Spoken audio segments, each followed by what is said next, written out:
Assalamualaikum warahmatullahi wabarakatuh. Masya Allah, ana bahagia sekali bisa berjumpa dengan teman-teman semua. Alhamdulillah, segala puji hanya milik Allah. Wassalatu wassalamu ala Rasulillah. Salawat dan salam semoga tercurahkan untuk utusan Allah, baginda Nabi kita Muhammad sallallahu alaihi wasallam, untuk keluarga beliau, untuk istri-istri beliau, untuk putra-putri beliau, dan untuk seluruh sahabat Nabi, yang terutama untuk Abu Bakar Siddiq, untuk Umar bin Khattab, untuk Uthman bin Affan, dan untuk Ali bin Abi Thalib radhiyallahu ta'ala anhum ajma'in. Amma ba'd, Ahibati fillah, di tempat ini kita ingin berbicara tentang kita. Manusia diciptakan memiliki kecondongan untuk memiliki. Ya, kita lihatlah HP kita bawa ya. Kalau mobil itu ada PPKB-nya. Waalaikumsalam warahmatullahi wabarakatuh. Kalau rumah itu ada sertifikatnya, ada balik nama, Masya Allah. Kakek kayaknya boleh duduk di atas kan? Boleh duduk di atas. Hah? Nggak apa-apa. Bismillah. Biar ada yang temennya itu kayak. Biar ada teman yang duduk di atas kayak.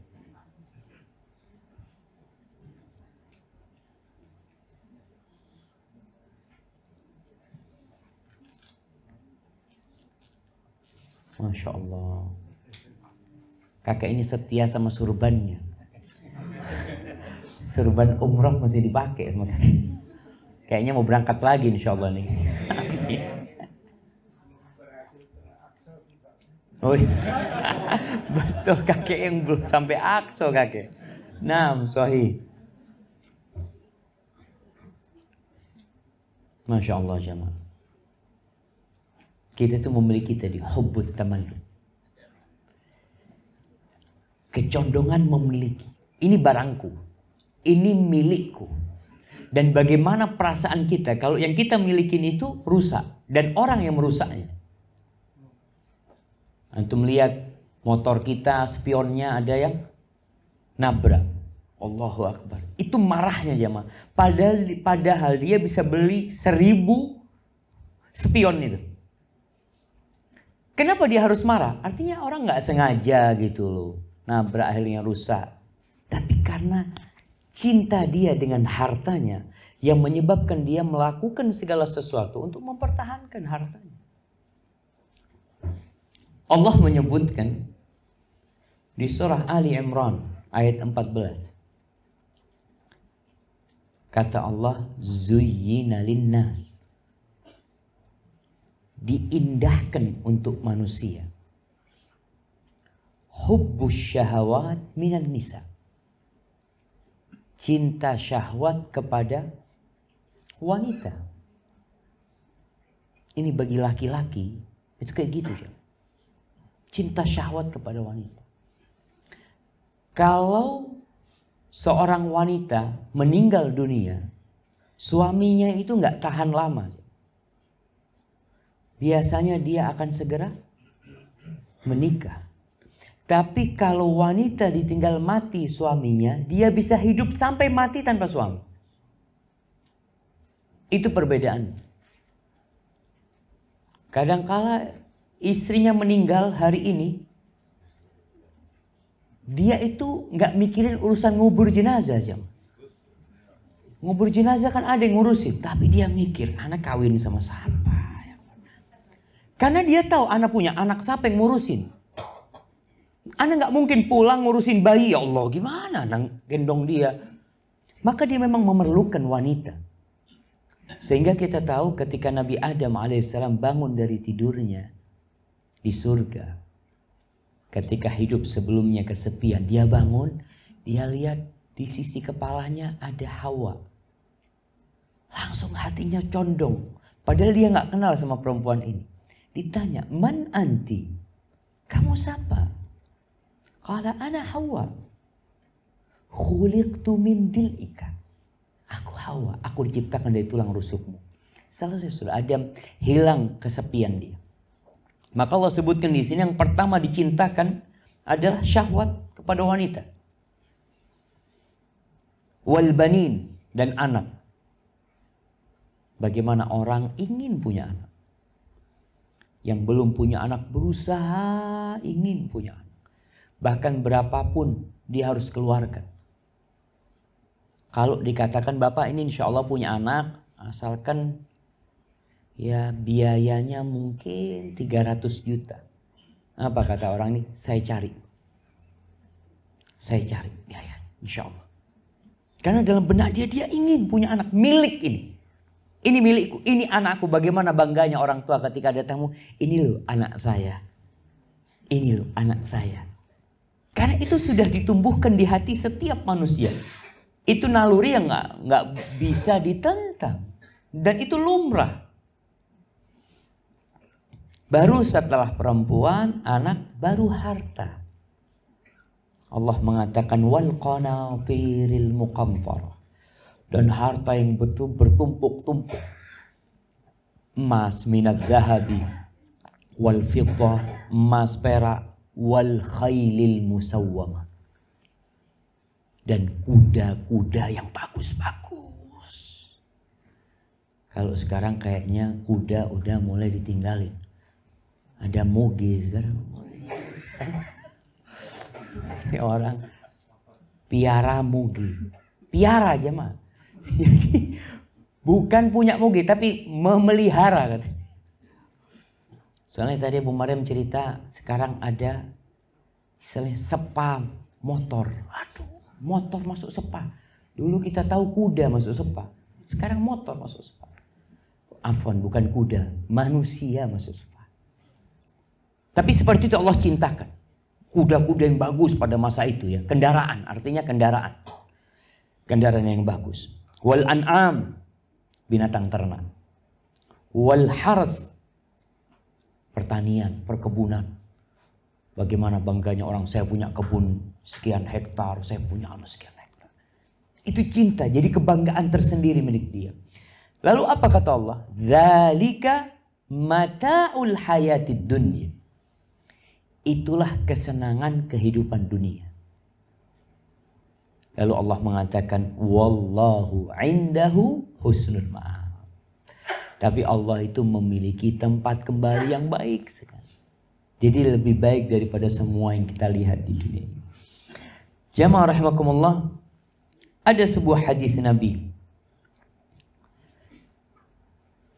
Nabi SAW mengatakan yaqulul abdu. Hadis riwayat Imam Muslim dari Abu Hurairah. Seorang hamba itu mengatakan, mali, ini milikku, kata dia. Dia mengatakan, ini hartaku, ini hartaku. Lalu Nabi mengatakan, wa innama lahu min malihi salah. Nabi menyebutkan milikmu itu 3. Jadi kalau bicara milik, 3 milikmu itu. Supaya kita sadar sekarang ini, mana yang milik kita. Kata Nabi SAW, ma'akala fa'afna. Yang dia makan, kemudian habis. Satu piring nasi, dia makan. Kayak sekarang nih, kalau kita bicara, tadi yang pada bawa apa? Jus. Itu milik kita tuh. Kita minum, habis. Udah selesai. Buang ke sampah. Itu milik kita. Yang kedua, aula bisa fa'abla. Yang dipakai. Kita pakai baju, kemudian suatu saat usang bajunya, nggak bisa dipakai lagi, dibuang ke sampah. Itu milik kita.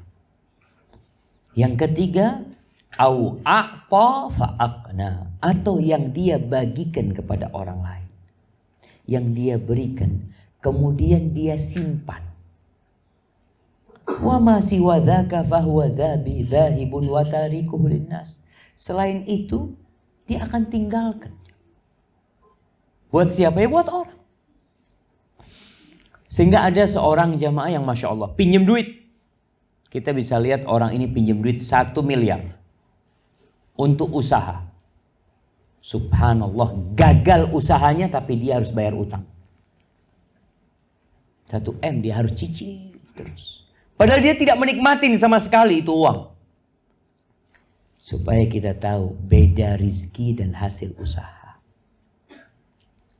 Para ulama mengatakan rizki itu yang bermanfaat buat kita. Itu rizki. Kalau hasil usaha yang ada dalam berangkasmu, yang ditempatimu, itu hasil usaha. Rumah hasil usaha. Motor, mobil oke, hasil usaha. Tapi rizki belum tentu. Karena berapa banyak orang yang tidak bisa bermanfaat, memanfaatkan rizki dia. Berarti bukan rizki. Itu hanya hasil usaha yang kau miliki. Dan manusia akan dihisap.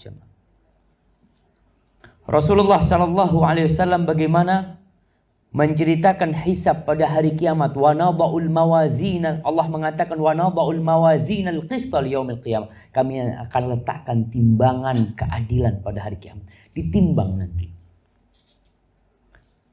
Dihitung nanti. Orang itu kalau datang pegawai pajak ke perusahaannya takut. Dia berusaha untuk menyembunyikan ini, menyembunyikan itu. Kalau ada audit, ketakutan. Nanti pada hari kiamat, itu akan ditanya zarrah. Zarrah itu sebesar semut kecil. Allah mengatakan, فَمَنْ يَعْمَلْ مِثْقَالَ ذَرَّةٍ خَيْرًا يَرَهُ. Engkau baik dihitung. Jadi nggak harus besar yang engkau dapatkan. Contohnya orang ada yang pedagang mungkin tiap barang dia jual dia dapat 500 perak. Itu akan dihitung. Apalagi yang besar. Rasulullah SAW mengatakan tentang pertanyaan di alam kubur itu. Pertanyaan di alam kubur, pertanyaan di padang mahsyar nantinya dilanjutkan di sana. Pertanyaan di padang mahsyar akan ditanya tentang harta. 2 pertanyaan. Min aina iktasabtahu? Kamu dapatnya dari mana? Ini pertanyaan mudah buat anak yang dapat warisan.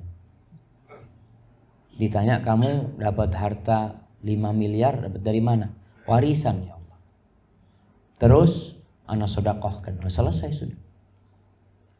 Tapi kalau orang usaha anak kumpulkan 20 tahun nabungan itu 5 miliar itu. Oh dihitung satu kertas. Halal apa haram? Dapatnya dari mana?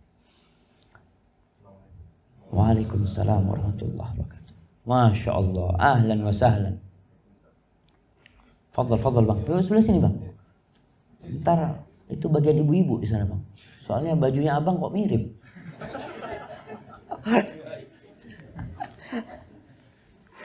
Ahlan wa sahlan. Akan ditanya 2. Persiapkan. Mulai sekarang kita persiapkan jam. Antum bisa persiapkan. Artinya di akhir tahun biasanya antum ada tutup buku. Antum lihat anak dapat hasil sekian. Lihat. Ini halal enggak? Ini halal enggak? Kenapa? Tatkala kita menghitung sekarang. Kata Umar bin Khattab. Itu akan lebih mudah ketika dihisab pada hari kiamat. Antum sudah hitung. Anak gaji umpamanya 5 juta. Kemana 5 juta keluarnya? Udah bisa itu. Sisanya 300.000 sisanya. Buat apa? Buat beli pulsa. Oke. Masuk ke HP-nya. Kemudian beli kuota. Kuotanya buat apa? Ustaz. Buat download ceramah. Antum kan tahu sendiri anak download ceramah. 1 ceramahnya. Sisanya film. Ayo.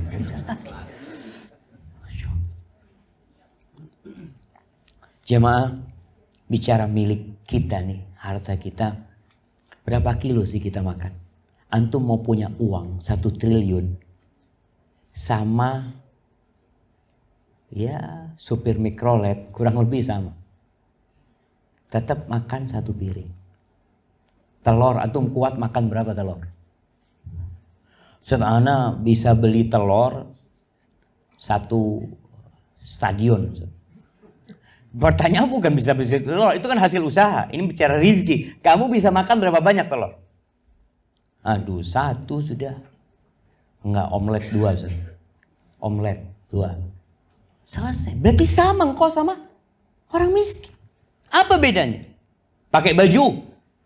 Alhamdulillah Ustaz. Bisa beli baju, bukan beli baju. Pabrik baju anak punya Ustaz. Pertanyaannya, yang antum pakai berapa? Tetap 1. Pernah lihat orang kaya pakai 3 baju ya? Antum lihat enggak, anak orang kaya tunjukin, lihat nih. Baju anak ada berapa di dalam nih? Enggak ada jemaah. Malah kata orang ini enggak waras ini kayaknya. Tetap pakai 1 baju. Ini pertanda bahwasanya rizki itu jemaah yang kita pakai 1 yang antum pakai. Walaupun antum bisa punya banyak. Mobil. Anak punya mobil 17 Ustaz. Alhamdulillah. Pertanyaannya, kalau antum pakai apa dikasih anu? Kayak kereta? Apa namanya? Gerbong. Nah, itu pakai anak biar pakai 17 mobil. Masa anak punya mobil cuma pakai 1? Pakai keliling kota gitu. Nggak ada. Tetap dia naik 1. Makanya ada seorang cerita di Surabaya. Cerita ayahnya. Ayahnya Masya Allah. Sukses ayahnya. Anak-anaknya sukses karena peninggalan orang tuanya. Ayah itu waktu sakit, anak antar ayah itu pakai Mercy seri terbaru. Seri 7 apa kata dia. Anak antar Ustaz, rumah sakit ayah. Pulang pakai mobil. Bukan ambulan, mobilnya anak Ustaz. Anaknya punya mobil mobil APV itu jemaah, APV yang Suzuki apa itu. Naik mobil anak abah. Nggak bisa dipakai buat bawa abah anak, nggak bisa tuh Mercy dibawa. Harus pakai mobil anak yang jelek. Anak mikir, ya Allah, kesian abah ya. Ditinggal semuanya. Maka hendaklah kita berpikir, yang kita makan sama. Makanya kalau dikatakan perbedaan orang kaya dan orang miskin itu sebenarnya hanya jumlah 0 di rekeningnya. Itu bedanya. Antum berapa jumlah nolnya? Oh, ana nolnya berapa kira-kira jemaah? 12 lah. Nolnya 12. Punya antum 5 nolnya. 500.000. Kata dia. Bedanya cuma di sana. Bajunya sama 1 yang dipakai. Sama 1 yang dipakai. Makanya kalau kita berbicara tentang rizki itu yang bermanfaat buat kita. Bukan hasil usaha. Berbeda dengan hasil usaha. Itu hasil usaha yang engkau akan dihisap nanti dengan semuanya. Jamaah rahimakumullah. Ada perbedaan tentang pemburu dunia dan pemburu akhirat. Ali itu radhiyallahu ta'ala anhu mengatakan, innalid dunya banin. Dunia ini memiliki anak. Dan akhirat itu punya anak. Fakunu abna'al akhirah. Kata Ali bin Abi Thalib, kalian jadilah anak-anaknya akhirat. Dia namanya anak akhirat, dia akan menuju ke sana. Allah ketika menyebutkan dunia di dalam Al-Quranul Karim, Allah sebutkan dunia ini innamad dunya la'ibun walahu. Dunia itu hanya permainan. Jangan serius.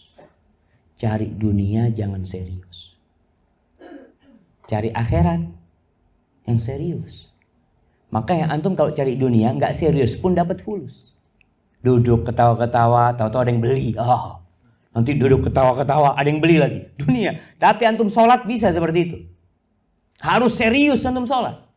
Cari akhirat harus benar-benar serius. Datang ke masjid ya. Hamparkan sejadah, Allahu Akbar. Diperlukan guys. Cari dunia nggak perlu serius. Maka antum jangan serius cari dunia.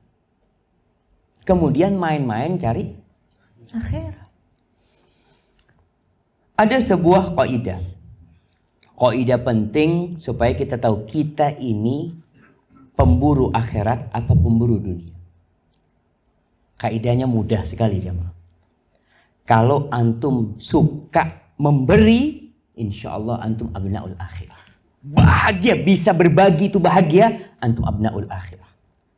Tapi kalau antum senengnya dikasih dan seneng kalau masukin duit ya, cek di mana rekening.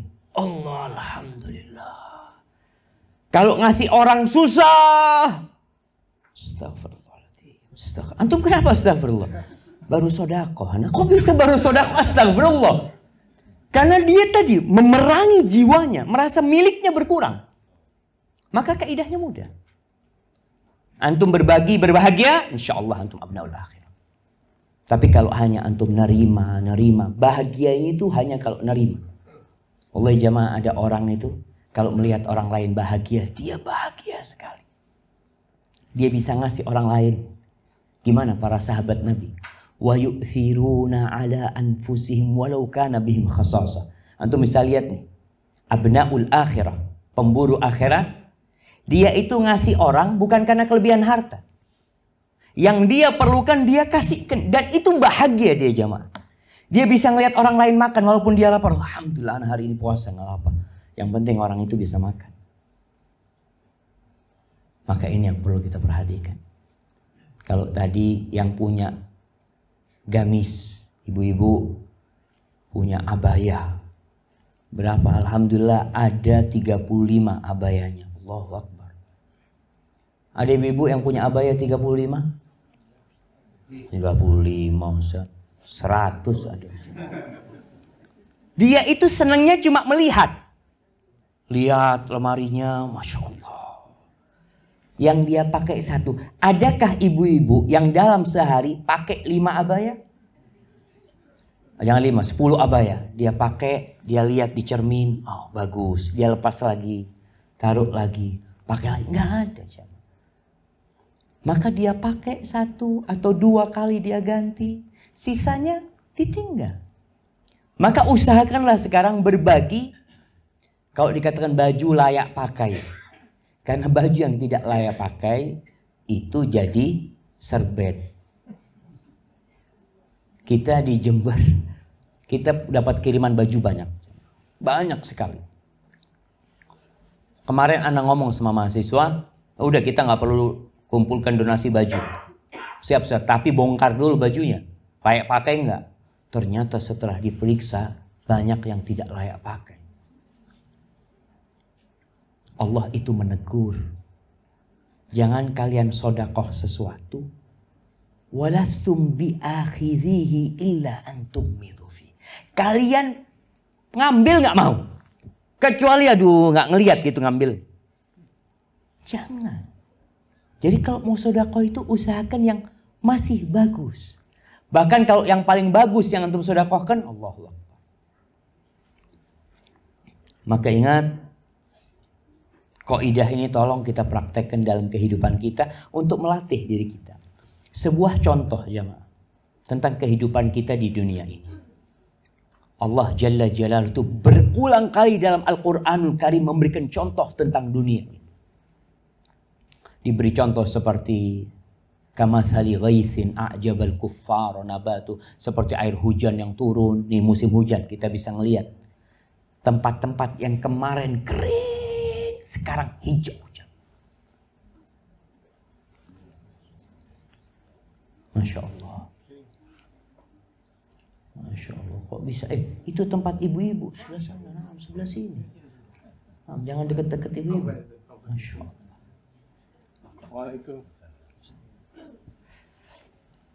Antum lihat hijaunya bertahan berapa lama?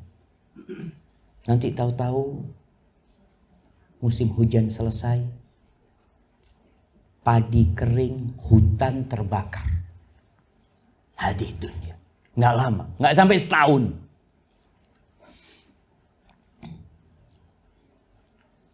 Contoh seperti orang yang tinggal di sebuah negeri. Ingat waktu kejadian Jakarta tahun 98. Ketika Krismon. Apa yang dilakukan orang asing? Dia jual mobilnya. Transfer.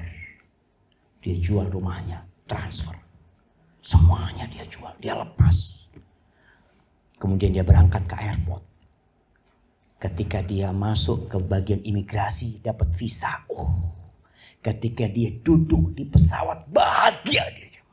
Selesai sudah. Padahal rumahnya nggak ada. Mobilnya udah dijual. Usahanya semua sudah habis di Indonesia. Kenapa dia bahagia? Karena duitnya sudah ditransfer semuanya. Selesai sudah. Anda nggak mikirin lagi mau tinggal di Jakarta. Khalas. Makanya Anda ingat beberapa orang itu bisa beli rumahnya bule. Yang seharusnya harganya mahal. Jadi nggak terlalu mahal. Pokoknya yang penting Anda dapat duit. Anda berangkat. Itulah seorang yang beriman. Kira-kira seperti itu jemaah. Antum bisa melihat bagaimana para sahabat Nabi ketika mereka mati. Mereka tenang jemaah. Bahkan Sa'ad bin Rabi'ah radhiyallahu taala anhu. Sa'ad bin Rabi'ah ini kaya raya. Kaya raya. Dia yang mau bagi hartanya separuh buat Abdurrahman bin Auf.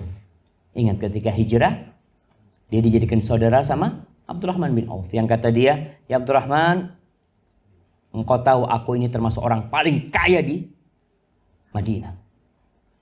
Separuh hartaku buat engkau. Kita bisa lihat Abdurrahman nih pemburu dunia apa pemburu akhirat. Abdurrahman gak punya istri. Aku punya istri 2. Engkau lihat mana yang kau lebih cocok. Aku ceraikan dia. Nanti kalau sudah sampai iddahnya kau nikahin dia. Apa kata Abdurrahman? Barakallahu laka fi malika wa ahlik. Semoga Allah memberkatimu di keluargamu dan di hartamu. Duluni ala suq. Tunjukkan di mana ada pasar. Anak mau kerja. Enggak, anak enggak mau dikasih. Anak mau kerja. Ketika mati perang Uhud, Rasul SAW ngirim para sahabat untuk mencari tahu. Coba carikan Sa'ad bin Rabi. Kalau ketemu kirim salam. Tanyakan dia itu dalam kondisi hidup atau mati. Dicari sahabat, ketemu Sa'ad bin Rabi. Dia antara hidup dan mati. Lalu sahabat yang dikirim mengatakan, Rasulullah SAW kirim salam kepadamu. Dan dia bertanya, kaifa tajidu? Gimana engkau mendapati dirimu? Maka dia mengatakan, aku ridho sama Allah Subhanahu wa taala. Aku ridho, kata dia. Dan sampaikan kepada keluarga-keluargaku dari orang-orang Ansor. Aku enggak ridho sama kalian. Kalau masih ada yang hidup di antara kalian dan Rasulullah SAW terluka, kata dia. Artinya enggak boleh ada yang hidup. Untuk bela Nabi SAW semuanya mati, enggak apa-apa, yang penting Nabi masih hidup. Bahagianya dia meninggalkan hartanya. Dia nggak kepikiran sama istrinya yang 2, nggak kepikiran sama rumahnya, sama kebunnya, sama sekali. Kenapa? Karena dia sudah persiapkan, semuanya sudah nunggu dia gitu loh. Tadi seperti orang yang sudah dia jual sana sini, dia transfer ke sana semuanya. Beda dengan seorang kaya, ada syekh cerita, ada temennya datang ke orang kaya yang sakit parah, kaya raya. Istrinya cantik sekali. Masih muda istrinya. Dia sambil ngos-ngosan ya. Dilihat, antum kenapa kayak gini, kata dia. Ya itu kayaknya anak mau mati sudah, kata dia. Terus kata dia. Ya ini. Istri anak kayaknya anak mati kawin lagi. Harta anak dinikmatin oleh suami dia nantinya. Itu abna'ud dunya.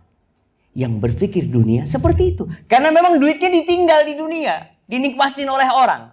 Sedangkan yang ditransfer sama dia, itu dia yang akan menikmati. Sehingga para sahabat ketika mati seperti contoh tadi orang yang naik pesawat. Selesai sudah. Nggak ada kebingungan dia. Dengan apa yang dia tinggal.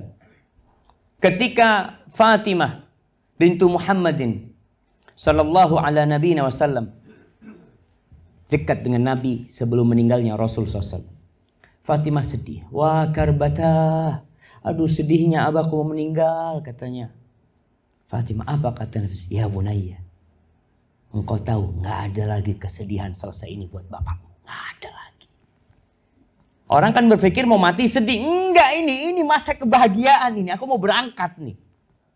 Maka Allah Jalla Jalaluhu mengatakan wala in muttum au qutiltum la ilallahi tuhsyarun. Kalau kalian mati atau terbunuh, kalian akan dikembalikan kepada Allah.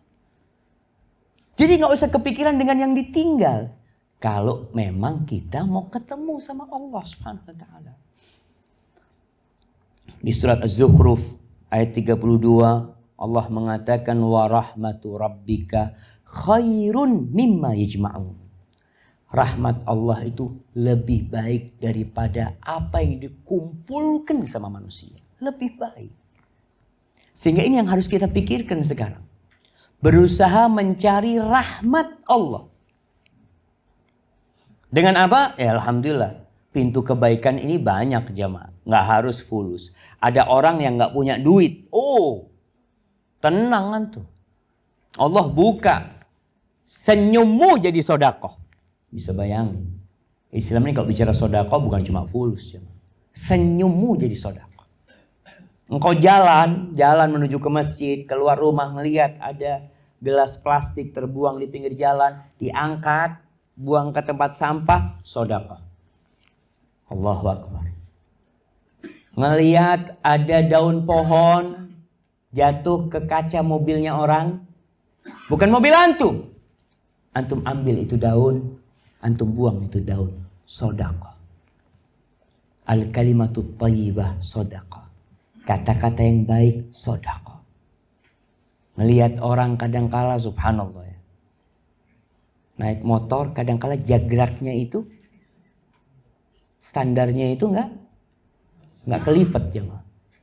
Antum lihat dari belakang. Ntar lagi jatuh nih. Ntar lagi jatuh. A'udzubillah. Antum seharusnya kejar dia.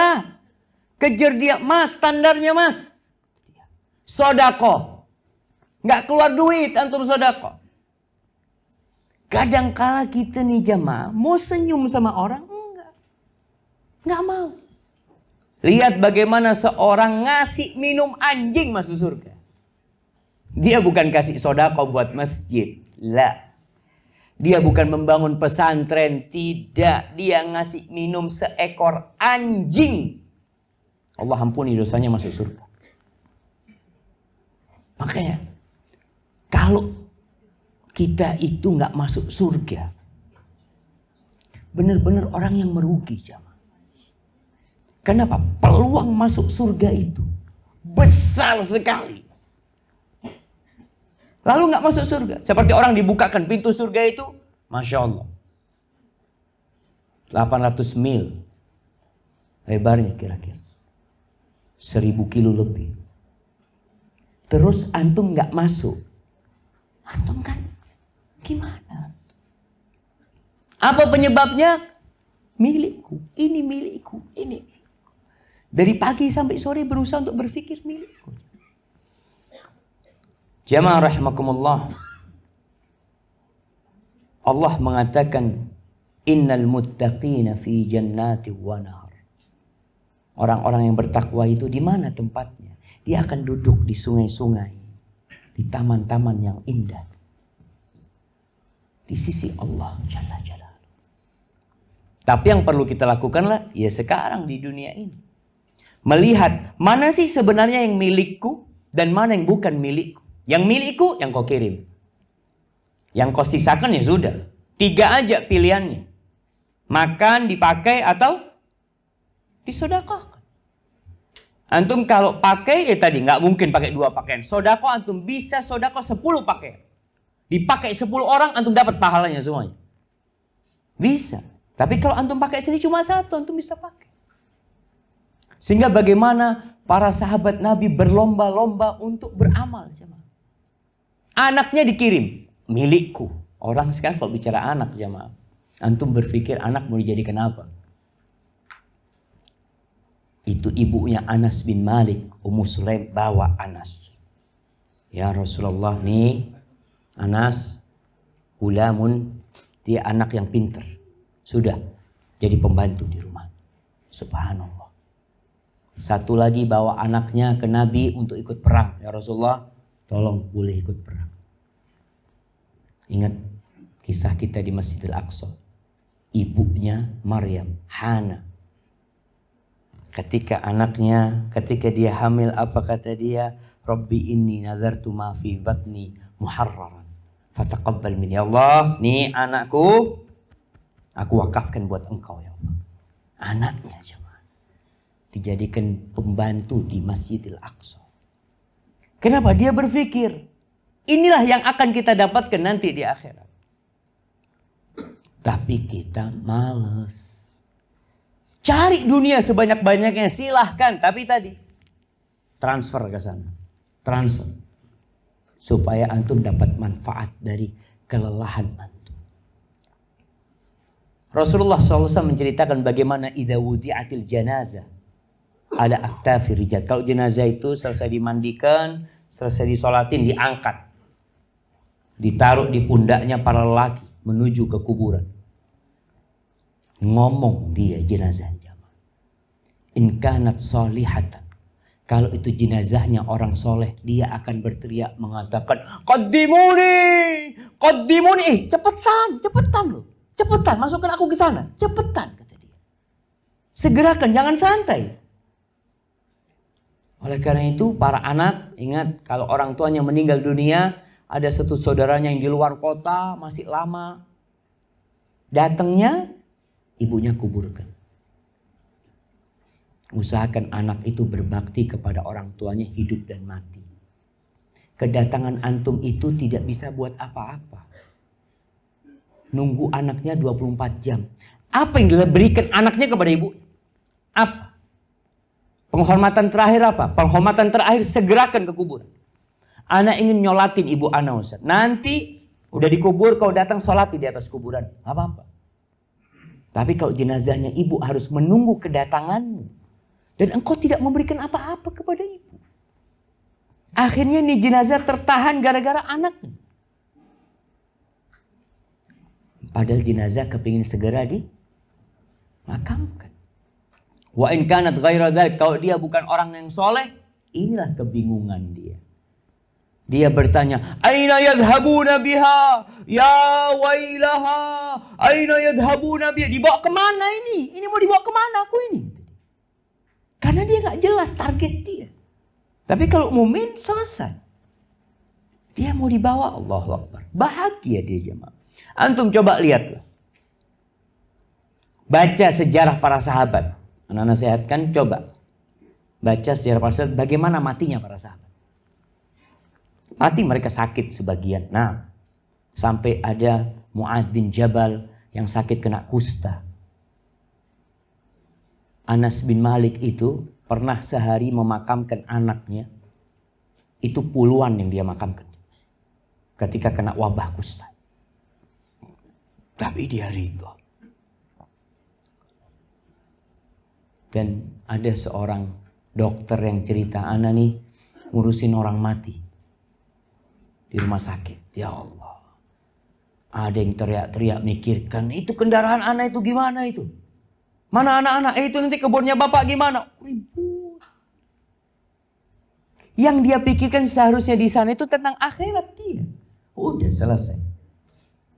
Anak-anaknya nangis ya. Pernah ada seorang ayah, istrinya nangis, anaknya nangis. Bapaknya tanya, kenapa kalian menangis? Iya ayah, iya suamiku. Kalau kamu meninggal dunia, gimana kita di sini? Itu marah yang mau mati.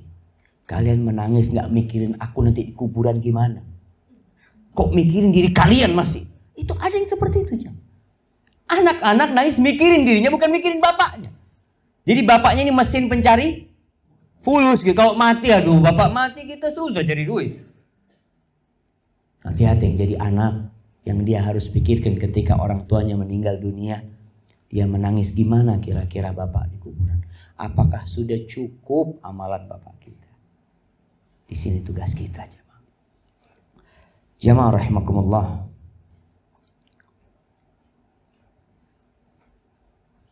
Ketika Abdullah bin Mas'ud radhiyallahu taala anhu, seorang sahabat yang miskin. Dia nggak punya harta. Sedekah nggak bisa. Sedekah sedikit kadang-kadang dicela oleh orang-orang munafikin. Dia hidup dari pemberian istrinya. Istrinya yang kaya. Ya bukan kaya, istrinya yang punya kerjaan sehingga bisa memberikan kepada dia. Masya Allah. Ahlan wa sahlan. Barakallahu fiikum. Memberikan kepada dia sesuatu yang bisa untuk makan. Tapi dia punya amalan lain. Tidak dengan harta saja orang bisa masuk surga. Dengan kakinya Abdullah bin Mas'ud. Kecil kakinya Abdullah bin Mas'ud. Kurus orangnya. Bagaimana para sahabat ketika melihat Abdullah bin Mas'ud sedang mengambil siwak buat Nabi SAW dari pohon ara. Kemudian ada angin yang menerpa, tersingkap betisnya, sahabat pada ketawa-ketawa melihat Abdullah bin Mas'ud. Nabi bertanya SAW, "Mimma tadhakun?" Apa yang kalian tertawakan? Sahabat mengatakan, "Min diqqati saqai." Iya, kita ketawa karena betis dia kecil sekali. Di sini Nabi mengatakan, "Lahuma athqalu fil mizan min jabal Uhud." Itu tuh kalian lihat, dua betisnya Abdullah bin Mas'ud itu lebih berat di timbangan pada hari kiamat daripada gunung Uhud. Kenapa? Karena digunakan untuk beramal. Dan Nabi SAW bagaimana beliau berlomba-lomba untuk menginfakkan hartanya. Yang punya harta, yang nggak punya harta dengan fisik. Ketika suatu hari Nabi SAW berangkat perang Badar. Di perang juga perang Tabuk. Itu para sahabat satu onta untuk 3 orang. Nabi SAW bertiga. Nabi, Ali, dan Abu Lubabah insyaallah. Nabi jalan. Naik kuda di atas dulu. Dari Madinah Nabi yang naik. Dapat berapa kilo? Nabi turun. Katanya Ali bin Abi Thalib sama Abu Lubabah, "Rasul, engkau tetap di atas. Kami gantiin waktu jalannya engkau." Nabi mengatakan kepada 2 orang ini, "Kalian itu nggak lebih kuat daripada aku. Dan aku juga. Jangan dipikir nggak butuh pahala." Kalian naik, aku jalan kaki. Sallallahu alaihi wasallam. Jalan kaki Nabi SAW. Karena yang dipikirin akhirat nih, ini waktunya beramal sekarang nih. Ketika Rasul Sallallahu alaihi wasallam hijrah, hari ketika masuk ke rumahnya Abu Bakar Siddiq radhiyallahu taala anhu mengatakan, "Ana mau hijrah. Yuk kita berangkat." Kata Abu Bakar Siddiq, "Ya Rasulullah, aku sudah siapkan 2 ekor onta. Yang aku kasih makan selama 4 bulan itu dari daun sumar. Supaya kuat ontanya. 1 buat engkau." Apa kata Nabi SAW? "La, bisa, aku mau ambil tapi bayar." Mau bayar. Kenapa mau bayar? Kenapa Nabi mau bayar? Dikasih gratis nggak mau Nabi SAW. Kenapa Nabi mau bayar? Supaya pahala hijrahnya itu nggak sebagian diambil oleh Abu Bakar. Mereka berpikir hitungannya hitungan pahala sekarang ini, bukan hitungan main-main. Beliau ingin full pahalanya itu diambil sendiri sama Nabi SAW. Kita ini kadang-kadang merasa nggak butuh sama pahala aja. Wah, Ustaz, saya banyak pahalanya. Ketika sampai ke Madinah, bangun masjid, mau disumbang masjid Nabi SAW. Sama siapa? Sama orang-orang Ansor. Itu tanah punya 2. Udah Rasulullah SAW pakai sudah, wakaf buat Allah. Saminuni, aku mau bayar. Bayar Nabi SAW. Itulah semangat mereka beramal. Dan kita umur semakin bertambah seharusnya berpikir, apakah hari ini bertambah amalanku atau tidak? Coba berpikir, hari ini matahari tenggelam, bacaan Quranku ada hari ini, nggak baca Quran. Sodakoh, kemarin udah sodakoh. Antum kalau penghasilan dunia, apakah cukup dengan kemarin dapat uang? Antum kan udah dapat gaji, ya dapat terus loh. Tapi yang menyebabkan kita lupa, alhaakumut takatsur hatta zurtumul maqabir kalla sawfa ta'lamun thumma kalla sawfa ta'lamun kalla law ta'lamuna ilmal yaqin la tarawunnal jahim thumma la tarawunnaha 'ainal yaqin thumma la tus'alunna yawma idzin 'ain na'im Kalian itu dibikin terlena dengan memperbanyak harta. Kepingin nambah terus. Silahkan, yang penting buat akhirat. Nggak apa-apa. Orang itu kadang-kadang tadi, sampai titik dia itu nggak butuh harta. Nggak butuh sebenarnya. Dari mana dikatakan nggak butuh? Ana Ustaz punya harta ini, insya Allah. Kalau ana tidak bekerja, kalau umur ana 80 tahun, insya Allah cukup. Berarti kan udah cukup. Selesai udah, iya. Sisanya buat akhirat. Bukan berarti berhenti kerja, enggak. Kerja terus. Usaha terus. Kenapa? Untuk akhirat itu Nabi SAW. Sekali kurban. Ketika punya duit 100 ekor onta. 100 ekor onta. Kita korban 1 ekor sapi, 2 ekor sapi, 7 ekor sapi. Oh, alhamdulillah. 7 ekor sapi. Nabi yang sudah diampuni dosa-dosanya. Yang masa lalu dan yang akan datang 100 ekor onta. Bayangin antum bisa kurban 100 ekor onta. Oh, apa enggak berlebihan Ustaz? Nggak ada berlebihannya. Tapi yang jadi masalah alhaakumut takatsur. Artinya kita itu mencari harta lagi. Kadang-kala bukan buat akhirat. Hanya untuk menambah angka 0 di belakang rekening kita. Tambah lagi nominalnya, tambah lagi nominalnya. Buat apa? Ditinggal gitu. Nggak dibawa. Ketika bicara sodako, selalu sodakohnya ya syuaya lah. Syuaya. Hatta zurtumul maqabir. Sampai kalian mati. Kalau anak Adam dikasih 1 lembah emas. 1 lembah emas. Anda nggak kebayang 1 lembah emas itu kayak apa. Kalau 1 rumah emas. 1 rumah emas ini. Kira-kira berapa tahun kita hidup? Makan tetap 1 piring. Mungkin sampai 100 tahun, 200 tahun gak habis. La tamanna lahu tsalitsan. Tapi manusia kepingin 2. Udah dapat anak kepingin lagi. Dikasih 3 kepingin 4. Yang akan membuat manusia itu berhenti kepingin mati. Taruh di kuburan. Ketika itu dia mati, dia mengatakan baru di sini keinginan untuk sodako. Keinginan. Ya Allah sayang ya, dinikmatin sama anak-anak. Aduh, istri anak tadi kawin lagi. Dia kayaknya sudah fulusnya. Dihabisin sama dia. Pakai ranjang anak, kawin. Pakai mobil anak, bulan madu. Astagfirullah. Udah mati antum, selesai. Antum diazab. Maka kenapa orang kalau nggak siap matinya? Ya seperti itu. Dia kebingungan. Tapi kalau orang sudah siap, nggak. Makanya doa orang kalau di kuburan apa? Wa abdil hudaron khairan min dari. Ya Allah gantikan buat dia rumah yang lebih baik daripada rumah dia. Jadi nggak kepikiran rumah yang bagus tinggalkan lebih baik yang di sana. Wa zaujan khairan min zauji. Dan pasangan yang lebih baik daripada pasangannya di dunia. Yang menyebabkan kita mau beramal. Kalau tadi yang menyebabkan kita terlena adalah tadi alhaakumut takatsur. Yang menyebabkan kita akhirnya berpikir akhirat. Kalla saufa ta'lamun. Thumma kalla saufa. Kalian akan bakal tahu. Kalla law ta'lamuna ilmal yakin. Jadi jamaah, yakin ini ada 3 tingkatannya. Yang pertama apa? Ilmul yakin. Ilmu yang sampai yakin kita. Yang kedua, ainal yakin. Keyakinan yang dengan pandangan mata. Kelihatan, oh iya. Antum yakin gak mati? Yakin anak mati.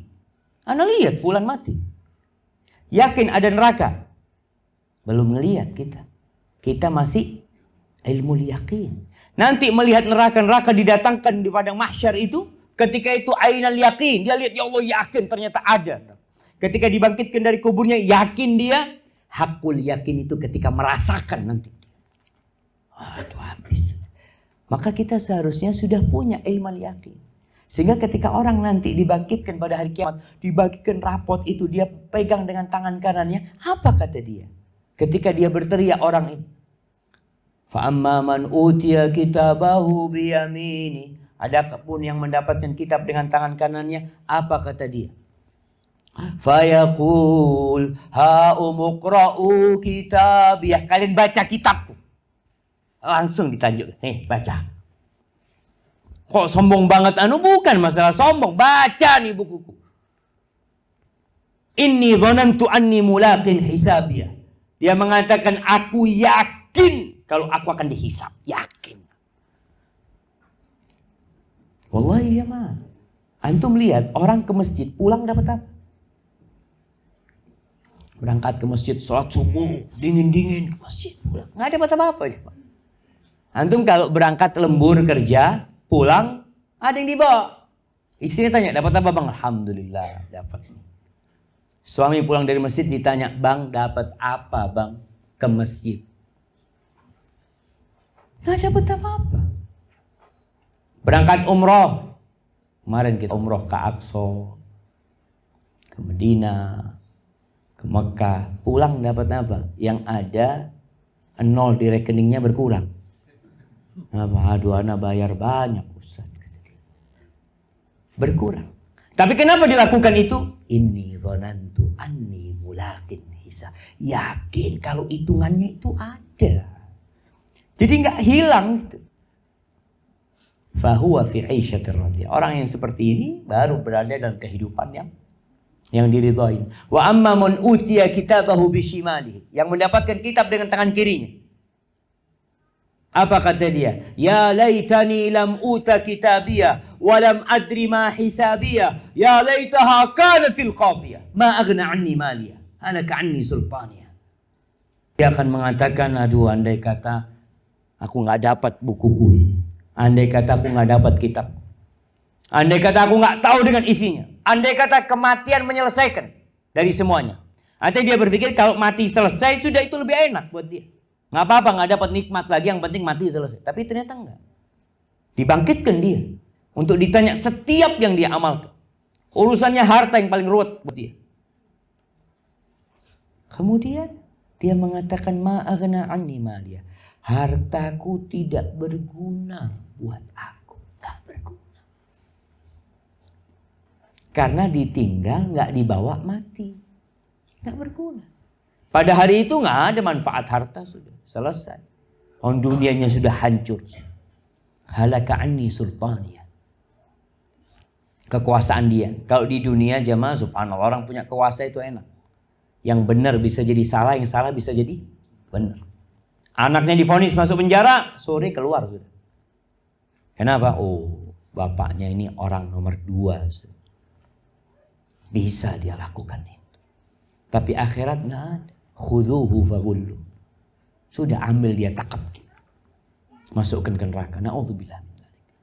Maka para jamaah rahimakumullah, Allah sudah turunkan Al-Qur'anul Karim. Nabi SAW sudah menjelaskan mana yang milik kita. Mana yang milik kita. Jangan ambil milik orang lain. Nah, antum harus tahu mana yang milik antum. Antum punya urusan ngambil harta orang lain, na'udzubillah. Allah itu tidak mau mengampuni. Allah tidak mau mengampuni kalau antum ngambil milik orang lain sampai orang itu memaafkan antum.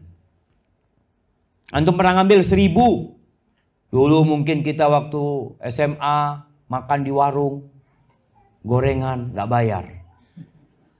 Pikirnya nggak dihitung. Ada berapa dzarrah, berapa atom di dalam satu gorengan akan ditimbang. Aisyah itu pernah sedekah 1 butir anggur. Ada pengemis, dia kasih 1 butir anggur. Dia nggak punya banyak. Itu pembantunya pada ketawa. Masa dikasih 1 butir anggur? Engkau tahu ada berapa atom di 1 butir anggur? Ada berapa dzarrah? Hitungan semut kecil berapa banyak? Itu akan ada dalam timbangan. Ittaqin nar walau bisyaqqi tamr. Selamatkan diri kalian walaupun dengan setengah butir kurma. Setengah. Nggak bisa dengan kata-kata yang indah. Sudahlah. Artinya semua pintu kebaikan sudah Allah buka. Tinggal kita mau atau tidak. Dan jamaah, tolong berdoa minta sama Allah. Kita udah pernah bahas doa tersebut. Hafal apa enggak doanya? Doanya Syaddad bin Aus. Siapa yang hafal? Dapat hadiah yang hafal. Mana hadiahnya? Umroh gratis. Hadiahnya umroh gratis. Benar. Umroh gratis. Lainnya bayar sendiri. Akomodasi bayar sendiri, pesawat, bayar sendiri, hotel. Umrohnya gratis. Kan udah kita bahas. Jadi tawafnya, sa'inya gratis insya Allah. Benar jamaah. Umroh gratis. Yang lainnya visa. Apa sekarang bayar 2.000 real? Progresif bayar sendiri itu. Umrohnya aja yang gratis jamaah. Apa doanya? Shaddad bin Aus. Kita pernah bahas ketika umrah. Ketika Nabi SAW mengatakan, ya Shaddad ibn Aus. Wahai Shaddad ibn Aus. Idza ra'aitan nas yaknizuna adh-dhahaba wal fiddah. Kalau kamu melihat orang sibuk menumpuk emas dan perak, engkau kumpulkan doa ini. Apa doanya jamaah? Ibu-ibu paling senang sama doa. Apa ibu-ibu? Jamaah.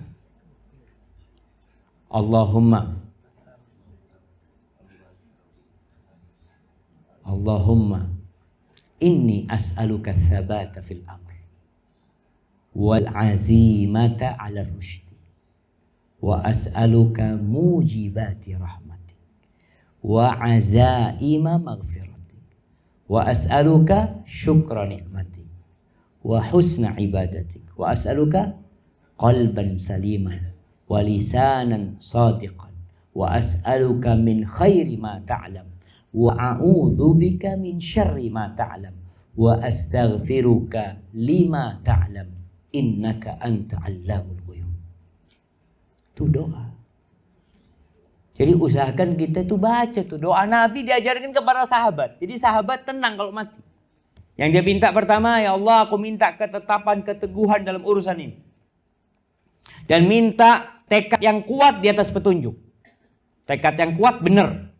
Karena ada orang maju tak gentar membela yang bayar. Nah, yang kita perlukan adalah al-azimah. Tekad yang kuat untuk melaksanakan ketaatan yang sesuai dengan yang Allah ridhoi. Minta semua yang bisa menghadirkan rahmat Allah. Minta yang bisa mendatangkan ampunan Allah. Minta, kita tuh nggak tahu. Ilmu kita tuh terbatas.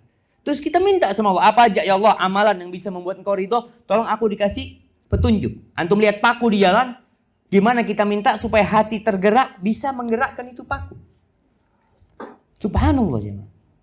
Ada orang yang melihat kayu di pinggir jalan. Dia lagi naik motor. Dia lihat kayu. Alhamdulillah dia kelihatan.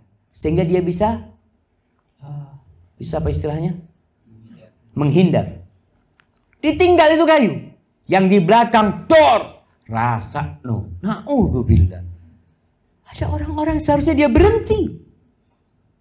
Ustaz, Anda bisa telat. Subhanallah. Antum telat 2-3 menit. Antum pindahkan. Maka yang Anda melihat di kampung kita ini banyak jalan lobang. Alhamdulillah ada yang tanam pohon pisang. Di jalan. Itu alhamdulillah. Kalau enggak, banyak kecelakaan. Walaupun bukan tempatnya pohon pisang. Tapi tadi kita minta apa saja amalan yang bisa mendatangkan rahmat Allah. Apa saja amalan yang bisa mendatangkan ampunan Allah.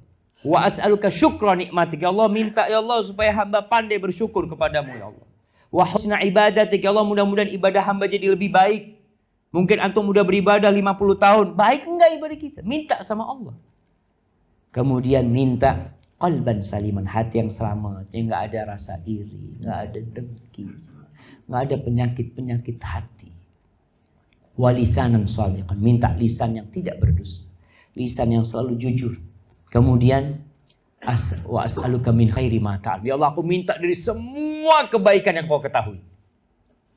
Dan aku berlindung dari semua kejahatan yang engkau ketahui. Dan aku minta ampun dari semua yang kau ketahui tentang dosa-dosaku. Engkau yang maha tahu dengan yang kau. Dengan cara seperti itu kita bisa menyelamatkan apa yang kita miliki. Wa tuhibbunal mala hubban jamma. Kata Allah kalian itu cinta kepada harta. Cinta mati. Wa ta'kuluna turatha aklan lamma. Makan warisan habis-habisan. Gak ngerti halal sama haram. Maka berapa banyak anak yang tidak lagi menyapa dengan ibunya gara-gara warisan. Kakak sama adiknya gara-gara harta. Na'udzubillah. Maka semoga Allah menjaga kita. Itu yang bisa kita sampaikan jamaah. Mungkin kita masuk ke sesi tanya jawab. Nah, saya persilahkan. Masya Allah. Itu mic-nya. Assalamualaikum. Waalaikumsalam warahmatullahi wabarakatuh. Seandainya begini Ustaz, kita niatkan ada uang Ustaz, ada harta ini, mungkin 1 miliar itu misalnya. Terus kita niatkan untuk ini saya sudah lakukan untuk anak istri saya ketika saya nanti wafat. Itu hukumnya bagaimana Ustaz? Sodakonkan kepada anak istri, Masya Allah. Memang cinta harta banget. Mungkin istri sama anak nggak tahu. Kita memang persiapan. Iya, artinya nggak usah disodakokan, itu jatuh kepada istri dan anak, bang. Warisan. Masuk ke dalam apa?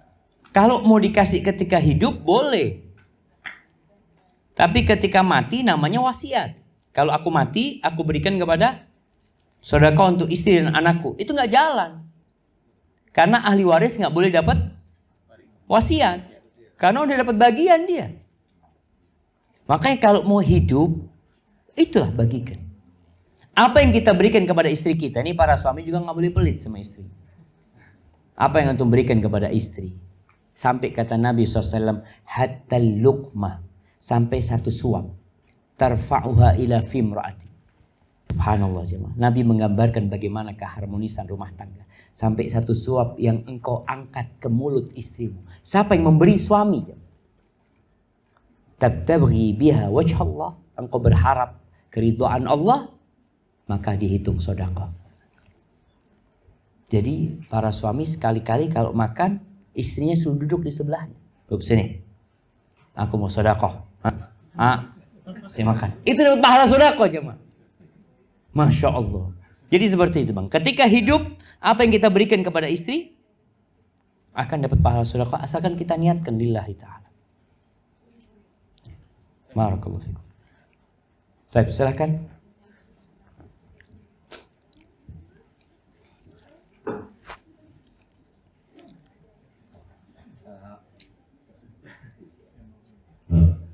Ini mau nanya, jadi seandainya kita sebagai suami, kita kan berumah tangga sama istri ya, ada barang-barang istri juga, ada mainan anak. Terus ketika kita bilang, ini saya mau sodakohin sebagian kayak ini, barang-barangnya, bajunya atau mainan anak. Tapi ketika istrinya berkata sama istri, jangan ini, jangan ini, macam. Terus saya sendiri berbicara kayak, pokoknya saya melepaskan diri saya dari harta ini semua, istri aja, apakah kita terlepas dari saat itu atau kita termasuk dalam kisah itu juga? Masya Allah jemaah. Memang istri ini kadang-kala musuh.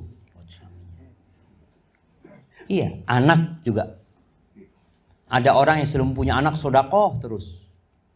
Punya anak, insya Allah buat kuliah anaknya. Kok anaknya baru lahir? Sudah sedekah berhenti sudah. Karena buat anaknya kuliah. Allah mengatakan, ya ayyuhalladzina amanu, wahai orang-orang yang beriman, inna min azwajikum wa auladikum aduwwan lakum fahdharuhum. Sesungguhnya ada sebagian istri kalian, sebagian anak kalian musuh buat kalian. Hati-hati menghadapi mereka. Terus gimana? Wa in ta'fu wa tasfahu wa taghfiru fa innallaha ghafurur rahim. Kalau engkau maafkan dia, engkau ampuni dia, enggak dicela dia, Allah Maha Pengampun dan Maha Pengasih. Gimana sekarang kalau istri tadi menolak untuk disedekahkan? Sayang, ini itu hartanya. Apakah kalau suami mengatakan saya berlepas diri, kemudian dia tidak dihisap, tetap dia dihisap. Dia akan ditanya dapat dari mana. Kemudian dia belanjakan buat apa. Kemudian kemana? Antum kan nggak sampai sedekah, tetap masih ada di rumah. Padahal suami punya kekuatan, enggak. Kita nggak usah berantem. Nanti kita jumpain ini insya Allah di surga Allah. Kok boleh? Tumbuhkan di hati istri kita dan anak-anak kita ini, bahwasanya apa yang kita beri itu nggak ngurangin harta kita. Kan dia berpikir kalau dikasihkan orang berkurang kan? Ini logika yang salah ketika kita bicara sedekah. Maka Nabi SAW mengatakan, yang engkau berikan, kemudian engkau simpan. Perlu ditumbuhkan hal itu. Jadi memang ibu-ibu, dengar ibu-ibu. Nah, nggak semua ibu-ibu, tapi sebagian ibu-ibu itu suka numpuk barang. Panci punya. Iya. Ini punya, anak mikir buat apa ya? Nanti kalau ada tamu, tamunya belum tentu setahun sekali. Dia kehilangan pahala aja. Coba dia berikan kepada tetangganya. Dia akan terus dapat pahala. Ketika dia perlu, dia pinjam. Dia lagi perlu, ada usaha, ada apa, ada mau makan bersama, pinjam. Ana pernah ceritakan, entah kepada teman-teman di sini, kita punya teman di Madinah itu beli panci besar. Besar sekali dia beli panci. Taruh di rumah. Kita heran, dia itu anggota keluarganya sedikit.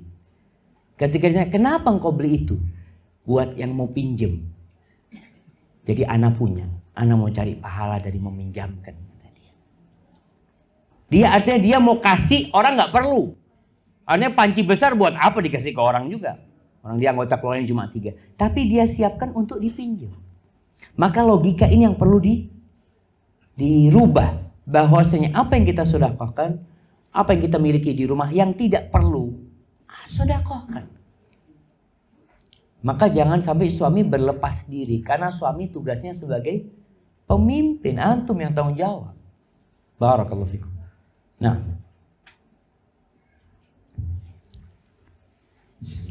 Assalamualaikum warahmatullahi wabarakatuh. Waalaikumsalam warahmatullahi wabarakatuh. Bagaimana kita tahu yang namanya tahu dan bisa itu berbeda. Begitu juga berilmu dan beramal. Nah, bagaimana kalau kita sudah paham nih dan kita sudah berhijrah dan sudah teguh kuat dalam beramal, tiba-tiba terjadi futur, iman kita drop, padahal kita tidak tahu batas akhir usia kita itu di mana.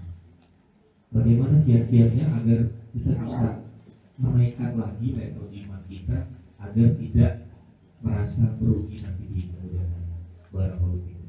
Wafikum wabar. Subhanallah jemaah. Ya, pertanyaan yang menarik sekali ya. Berkaitan dengan futur. Iman itu naik turun. Yang menakutkan kalau kita mati dalam kondisi iman sedang turun. Ada sebuah kaidah umum. Para ulama menyebutkan bahwasanya iman itu yazdadu bit ta'ah wa yanqusu bil ma'siyah. Iman itu bertambah karena ketaatan dan turun karena dosa. Dan ketahuilah ada dosa yang kita nggak tahu kalau itu dosa. Contohnya jemaah, suudzon sama Allah. Itu kita nggak ngomong jemaah. Kita tidak melakukan sebuah tindakan. Hati kita yang beramal. Yang merasa kok ana dikasih musibah kayak gini sama Allah ya. Oh, sebagian ulama mengatakan kadangkala dia dengan alam. Aduh, kok Allah turunkan hujan ya? Subhanallah, dalam hatinya dia. Seharusnya nggak hujan sekarang ini. Ini suudzon sama Allah. Jadi ada dosa-dosa hati yang memang di mana seorang mukmin dituntut untuk belajar. Jadi kita bicara dosa bukan berarti orang itu berzina, orang itu apa. Kadang-kala perasaan-perasaan yang tidak nyaman. Iri, dengki. Di hati kita nggak suka sama saudara kita. Maka pokoknya secara umum, kaidahnya iman bertambah karena ketaatan, berkurang karena kemaksiatan. Bagaimana kondisi kita tatkala kita merasa imannya lagi drop? Langsung cari power bank. Nah, cas lagi. Ngecasnya dengan istighfar. Istighfar. Karena yang drop itu kadang-kala baterainya rusak. Jadi dibersihin, dibetulin. Karena ada orang dicas nggak bisa Ustaz. Udah dicas, udah datang kajian nggak bisa. Ya gimana baterainya rusak. Sebagian baterai itu dibuang, diganti. Di sini kata Nabi SAW, Innal iman la yakhlaqu fi jawfi ahadikum. Iman itu bisa usang seperti usangnya pakaian.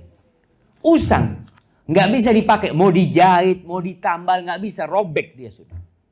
Terus gimana? Fasalullah ayyujaddida imanakum. Minta kepada Allah agar Allah memperbaharui iman kalian. Seperti baterai tadi rusak, minta sama Allah diganti dengan yang baru. Dicas sedikit langsung. Ada, kita bisa ngelihat orang. Kasih tahu nih fadilahnya salat malam. Malam langsung salat malam. Kita yang hafal hadis salat malam, Ustaz, ana sudah hafal hadis ini 10 tahun yang lalu, Ustaz. Sampai sekarang selalu bangun pas adzan subuh, Ustaz. Masalahnya siapa yang salah? Ilmunya sudah punya dia. Maka tadi istighfar. Istighfar, bersihin hati kita, kemudian minta sama Allah. Ya Allahumma jaddid imanan. Ya Allah, perbaharui keimanan kami, ya Allah ya. Dengan minta seperti itu, semoga kita kembali seperti dulu. Barakallahu fikum. Nah. Ya. Itu ada pertanyaan sana, pertanyaan di sini. Mic-nya.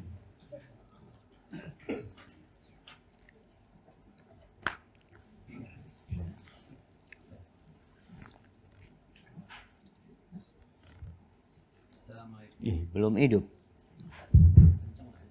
Masya Allah.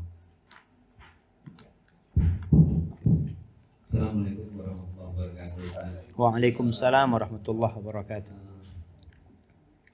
Dari penjelasan Ustaz itu saya mau menanyakan, kalau tadi kan disampaikan kita hanya butuh baju secukupnya, harta secukupnya. Terus sebatas apa harta yang bisa kita tinggalkan? Ada nggak tuntunan dari Rasul? Kita punya anak sekian. Kalau orang sering kita diskusi dengan Ustaz atau orang berilmu, ya alangkah bagusnya kalau kau meninggalkan anak harus kaya, apa anakku kaya. Nah ini bagaimana sebenarnya yang satu itu. Yang kedua, ketika kita punya harta Ustaz, kita menyampaikan tanah kita ke istri kita. Nanti kalau aku meninggal ini tanah ini sodakokan, ini sodakokan, tapi nggak dilaksanakan pada kita hidup, karena kita masih sayang. Ya. Ini bagaimana? Nah, Masya Allah, barakallahu fikum. Ya, pertanyaan yang pertama, kok jadi lupa? Harta yang Iya, diwariskan. harta berapa banyak kita wariskan kepada anak-anak. Sa'ad bin Abi Waqqas itu ketika mau mati, jadi orang kalau mati ini cinta sama hartanya berkurang. Makanya dia mengatakan kepada Nabi SAW, ya Rasulullah, aku ini mau mati cuma tinggal anak satu dan banyak hartaku. Aku mau sedekahkan semuanya. Jangan, kata Nabi SAW. Kalau gitu setengahnya, jangan. Kalau gitu sepertiganya, ya sepertiga. Dan sepertiga itu udah banyak. Maka dari sini Nabi SAW mengatakan, la antadhara warathatka aghniya. Engkau meninggalkan anak keturunanmu dalam kondisi kaya, itu lebih baik. Min antadharahum yatakaffafunan nas. Daripada engkau meninggalkan mereka minta-minta sama orang.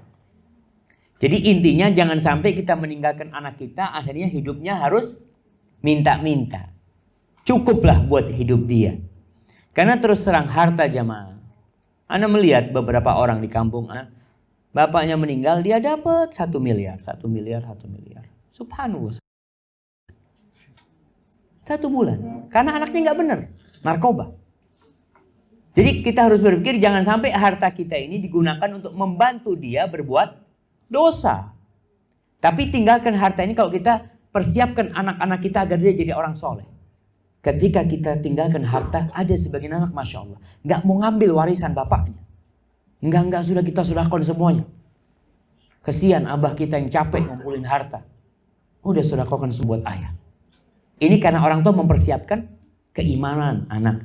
Jadi bicara harta, tinggalkan yang cukup buat anak kita. Jangan sampai dia minta-minta. Orang itu akhlaknya bisa berubah karena banyak hal. Salah satunya karena kekayaan. Ada orang awalnya tawadhu, ya, baik banget, murah senyum. Ketika dikasih kaya, na'udzubillah. Allah mengatakan innal insana la yatgha. Manusia itu benar-benar melampaui batasnya. Kapan? Ar-ra'ahu istaghna. Ketika dia merasa sudah nggak butuh. Dulu masih butuh sama temennya. Jadi dia baik sama, merasa nggak butuh, aku bisa bayar semuanya. Ketika itu ia sombong. Yang kedua, kemiskinan juga bisa merubah karakter seseorang. Yang awalnya penyabar, gara-gara jatuh miskin, bangkrut, na'udzubillah. Akhirnya dia jadi pemarah. Istrinya dimarahin, anaknya dimarahin. Maka yang cukup. Berapa cukup ya sesuai lah dengan anak kita. Sisanya bawa pulang. Nah, bapak sudah tinggal ada sekian, kayaknya cukup buat kalian lah. Sisanya abah bawa. Bawa kemana abah? Bawa ke kuburan. Sampaikan sama anaknya, ajarkan kepada anaknya kebaikan.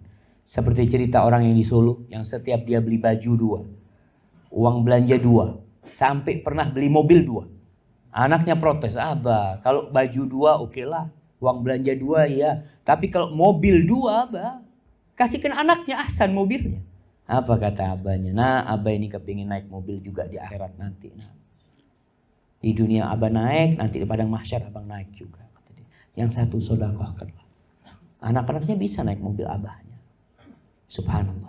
Sampai seperti, karena dia berpikir tadi, di sana dia akan kembali nanti. Adapun bagaimana hukum wasiat ketika suami berpesan kepada istrinya, kalau aku mati, itu nanti tanah itu wakaf. Ketika hidup nggak mau, aduh sayang, nggak masalah. Ini sesuatu yang diperbolehkan. Allah tahu manusia itu pelit sekali.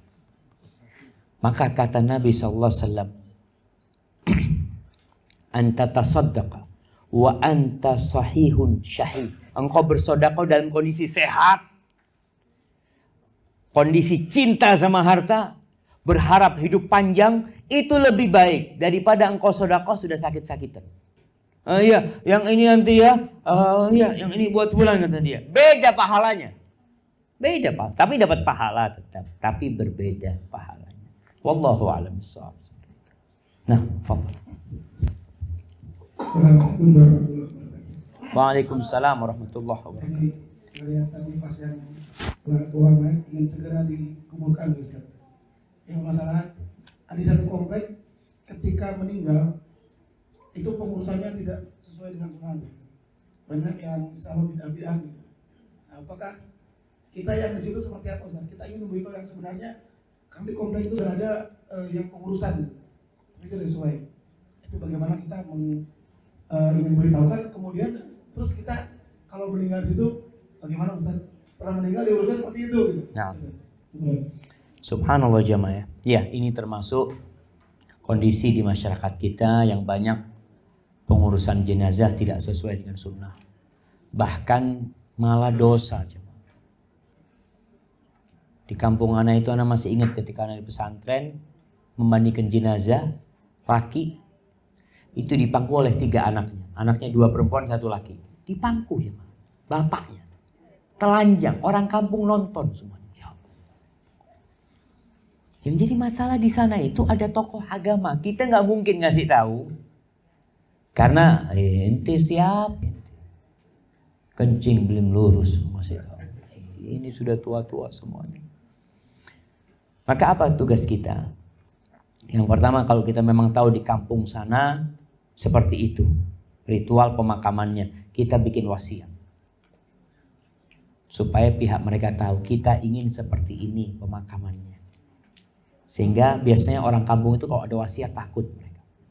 Ya sudah, yang mengurus, mau wasiatkan yang ngurus jenazah sana fulan. Dan ini pentingnya jamaah menjalin ukhuwah Islamiyah dengan orang-orang yang sudah ngaji sunnah di kota tersebut, ya di kampung tersebut. Maka suka datang pengajian. Karena kadangkala orang kampung itu kalau tidak sesuai dengan ritual mereka, akhirnya ditinggal. Sudah, nggak mau pakai acara kita ya sudah. Bahkan mereka ada yang model sekarang itu jamaah deal-dealan tentang biayanya. Maka kita harus menjalin hubungan baik dengan teman-teman yang ada di sana sambil terus berdakwah, sampaikan kepada pihak mereka, ya, keluarga yang ada di sana. Tugas kita ini mewarnai. Kalau bisa kita mati pun memberikan warna dakwah buat masyarakat yang ada di situ. Ada sebagian yang melihat, ya Allah enak banget mereka makamkannya, nggak ribut. Sampai ada sebuah pernikahan, ada satu orang ini dari Yaman. Dia itu hafid Quran. Di Jakarta sini, Waktu itu ada pernikahannya teman kita, ada yang tausiah nikah, selesai acara, dia ngomong, sudah selesai. Zen kalau kayak gini, kata dia. Karena nggak ruwet sunnah itu jemaah. Mudah sekali dan membuat orang semua bisa kerja kembali. Kadang-kala kan kalau ada di kampung itu ada orang meninggal, akhirnya mereka pada libur kerja semua. Karena terlalu panjang ritual yang dilaksanakan. Padahal dibawa ke kuburan, makamkan, selesai. Ini yang sunnah, doakan. Maka kita perlu tulis wasiat dan kita perlu tadi bukan bikin komunitas yang menjalin hubungan baik, datang ke kajian ya. Seperti itu sambil terus berusaha menyampaikan kepada masyarakat ini loh yang sunnah. Kita jangan ngomong ini bid'ah. Kita tunjukkan yang sunnah kayak gini. Berarti yang tidak sesuai dengan sunnah ya udahlah ditinggalin. Karena banyak orang itu yang sunnah nggak tahu. Apalagi antum ngomong bid'ah, dia yang sunnah nggak tahu. Maka tunjukkan yang sunnah kepada masyarakat. Insya Allah mereka akan paham sendiri. Barakallahu fikum. Nah, Sister saya dulu. oh ibu-ibu kesian dari tadi, Masya Allah. Assalamualaikum. Waalaikumsalam warahmatullahi wabarakatuh. Mengenai tema kita kan milik ini milik Ustaz. Tadi kan kita bahas sudah tentang yang di luar. Sekarang milikku yang ada di dalam diri kita. Tentang kolbu. Nah, Hati ini kan juga ada di dalam diri kita. Dan ini yang susah kadang-kadang ibadah hati itu Ustaz. Bagaimana kita bisa mengatur agar kolbu kita ini benar yang bisa menyelamatkan kita nanti sampai akhirat nanti. subhanallah. Nah, jamaah, subhanallah ya. Iya, bicara milikku. Rasul sallallahu alaihi wasallam mengatakan, ala inna fil jasadi mudghah. Sesungguhnya di dalam tubuh kita itu ada segumpal daging. Idza salahat salaha sa'ir jasad. Kalau daging itu sehat, insya Allah seluruh tubuhnya sehat. Wa idza fasadat, kalau rusak, maka seluruh tubuhnya rusak. Apa? Ala wahiyal qalbu. Segumpal daging itu adalah jantung. Jantung kita. Bagaimana kita menjaga jantung kita? Menjaga jantung kita yang rohani sama dengan menjaga jantung kita yang jasmani. Ada makanan-makanan yang berbahaya buat jantung. Nggak boleh makan ini. Nanti terjadi penyumbatan. Ini yang untuk jasmani. Sama juga. Ada amalan-amalan yang membuat jantung kita tersumbat nantinya. Kemudian ada orang yang mengalami pembengkakan jantung. Bengkak jantungnya. Biasanya dokter kalau yang kayak gitu sudah harus dikasih obat. Obat sudah. Setelah obat harus ada konsultasi yang bersambung sama dokter. Pemeriksaan terus datang ke dokter. Ini yang perlu dilakukan kita. Memeriksa hati kita. Apakah benar nggak hati kita? Kalau umpamanya kita melihat kemaksiatan, muncul kebencian, oh masih sehat jantungnya. Lihat orang bermaksiat, na'udzubillah. Itu jantungnya sehat. Lihat orang nggak sholat, hati kita nggak suka, itu jantungnya sehat. Bulan Ramadan, ngelihat temen nggak puasa, benci hati kita, itu jantung yang sehat. Tapi kalau kemudian kita melihat orang berbuat maksiat, jantung kita biasa aja, aduh udah nafsi-nafsi urusannya, berarti sakit jantung kita. Terus kalau sudah sakit bagaimana ngobatinnya? Sama seperti tadi yang kita bicarakan, istighfar. Orang itu yang membuat jantung sakit ini adalah dosa. Dosa. Satu dosa, satu nokta hitam. Dua dosa, dua nokta hitam. Di doa iftitah ada doa yang dibaca Nabi SAW. Allahumma ba'id baini wa baina khatayaya kama ba'adta bainal masyriq wal maghrib wa naqqini minal khataya kama yunaqqa thawbul abyadu minan nas. Bersihkan aku dari dosa-dosa, dari noda-noda seperti baju putih dibersihkan dari noda. Jantungnya Nabi SAW pernah dikeluarkan dikeluarkan, dibelah sama Jibril, dikeluarkan noda hitam, dibuang, dimasukin lagi, dicuci sama air Zam-Zam. Itu jantung Nabi SAW. Kita enggak. Maka kita harus banyak-banyak istighfar. Istighfar terus. Pokoknya ada perasaan gak enak, ngelihat fulan, ya Allah fulana kok fulusnya tambah banyak, kelihatan astagfirullah, astagfirullah, istighfar. Kalau kepingin kayak fulan, ya Allah minta sama Allah untuk menjaga hati kita. Ada yang jantungnya suka marah, hati-hati yang suka marah. Penghuni surga itu nggak suka marah. Orang yang marah biasanya ya jantungnya rusak. Jantung yang beneran, jantung yang organ, dan jantung yang rohaninya pun rusak, suka marah. Dia kalau sudah marah, gak bisa mengontrol ucapannya. Yang awalnya cuma 1 dosa bisa jadi 10 dosa dia lakukan dengan hati. Maka milikku tadi yang disebutkan, kalau jantung yang kita pikirkan, maka dengan banyak istighfar, ya, mohon ampun kepada Allah SWT, isi dengan membaca bagaimana para salafus soleh menjaga hati mereka, menjaga perasaan mereka. Maka dengan cara seperti itu insya Allah ya, jantung kita ini selamat, hati kita selamat. Karena yang selamat pada hari kiamat hanya yauma la yanfa'u malu wala banun illa man atallaha biqalbin salim. Hari itu gak berguna harta, anak gak bisa belain orang tuanya, kecuali orang yang datang dengan hati yang selamat. Barakallahu fikum. Nah, ibu-ibu dulu kayaknya. Ya ibu-ibu, kalau enggak kita udah mau makan.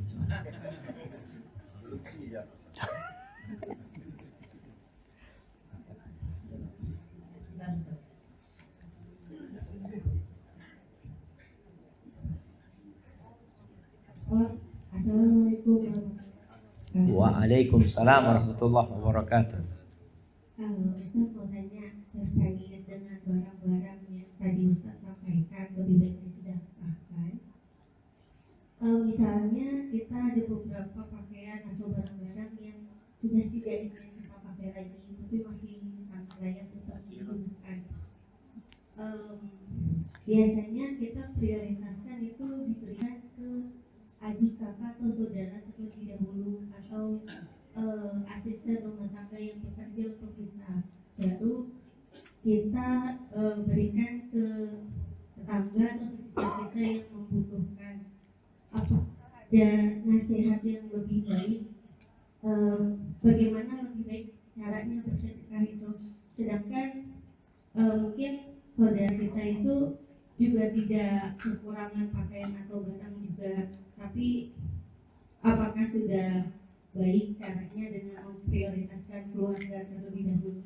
Terima kasih. Assalamualaikum warahmatullahi wabarakatuh. Waalaikumsalam warahmatullahi wabarakatuh.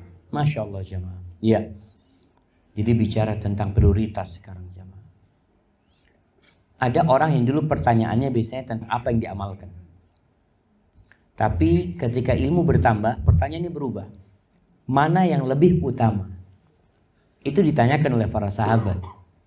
Bagaimana Allah menceritakan ketika para sahabat bersedekah, Allah mengatakan, Yas'alunaka madza yunfiqun. Mereka bertanya apa dan kepada siapa mereka berinfak.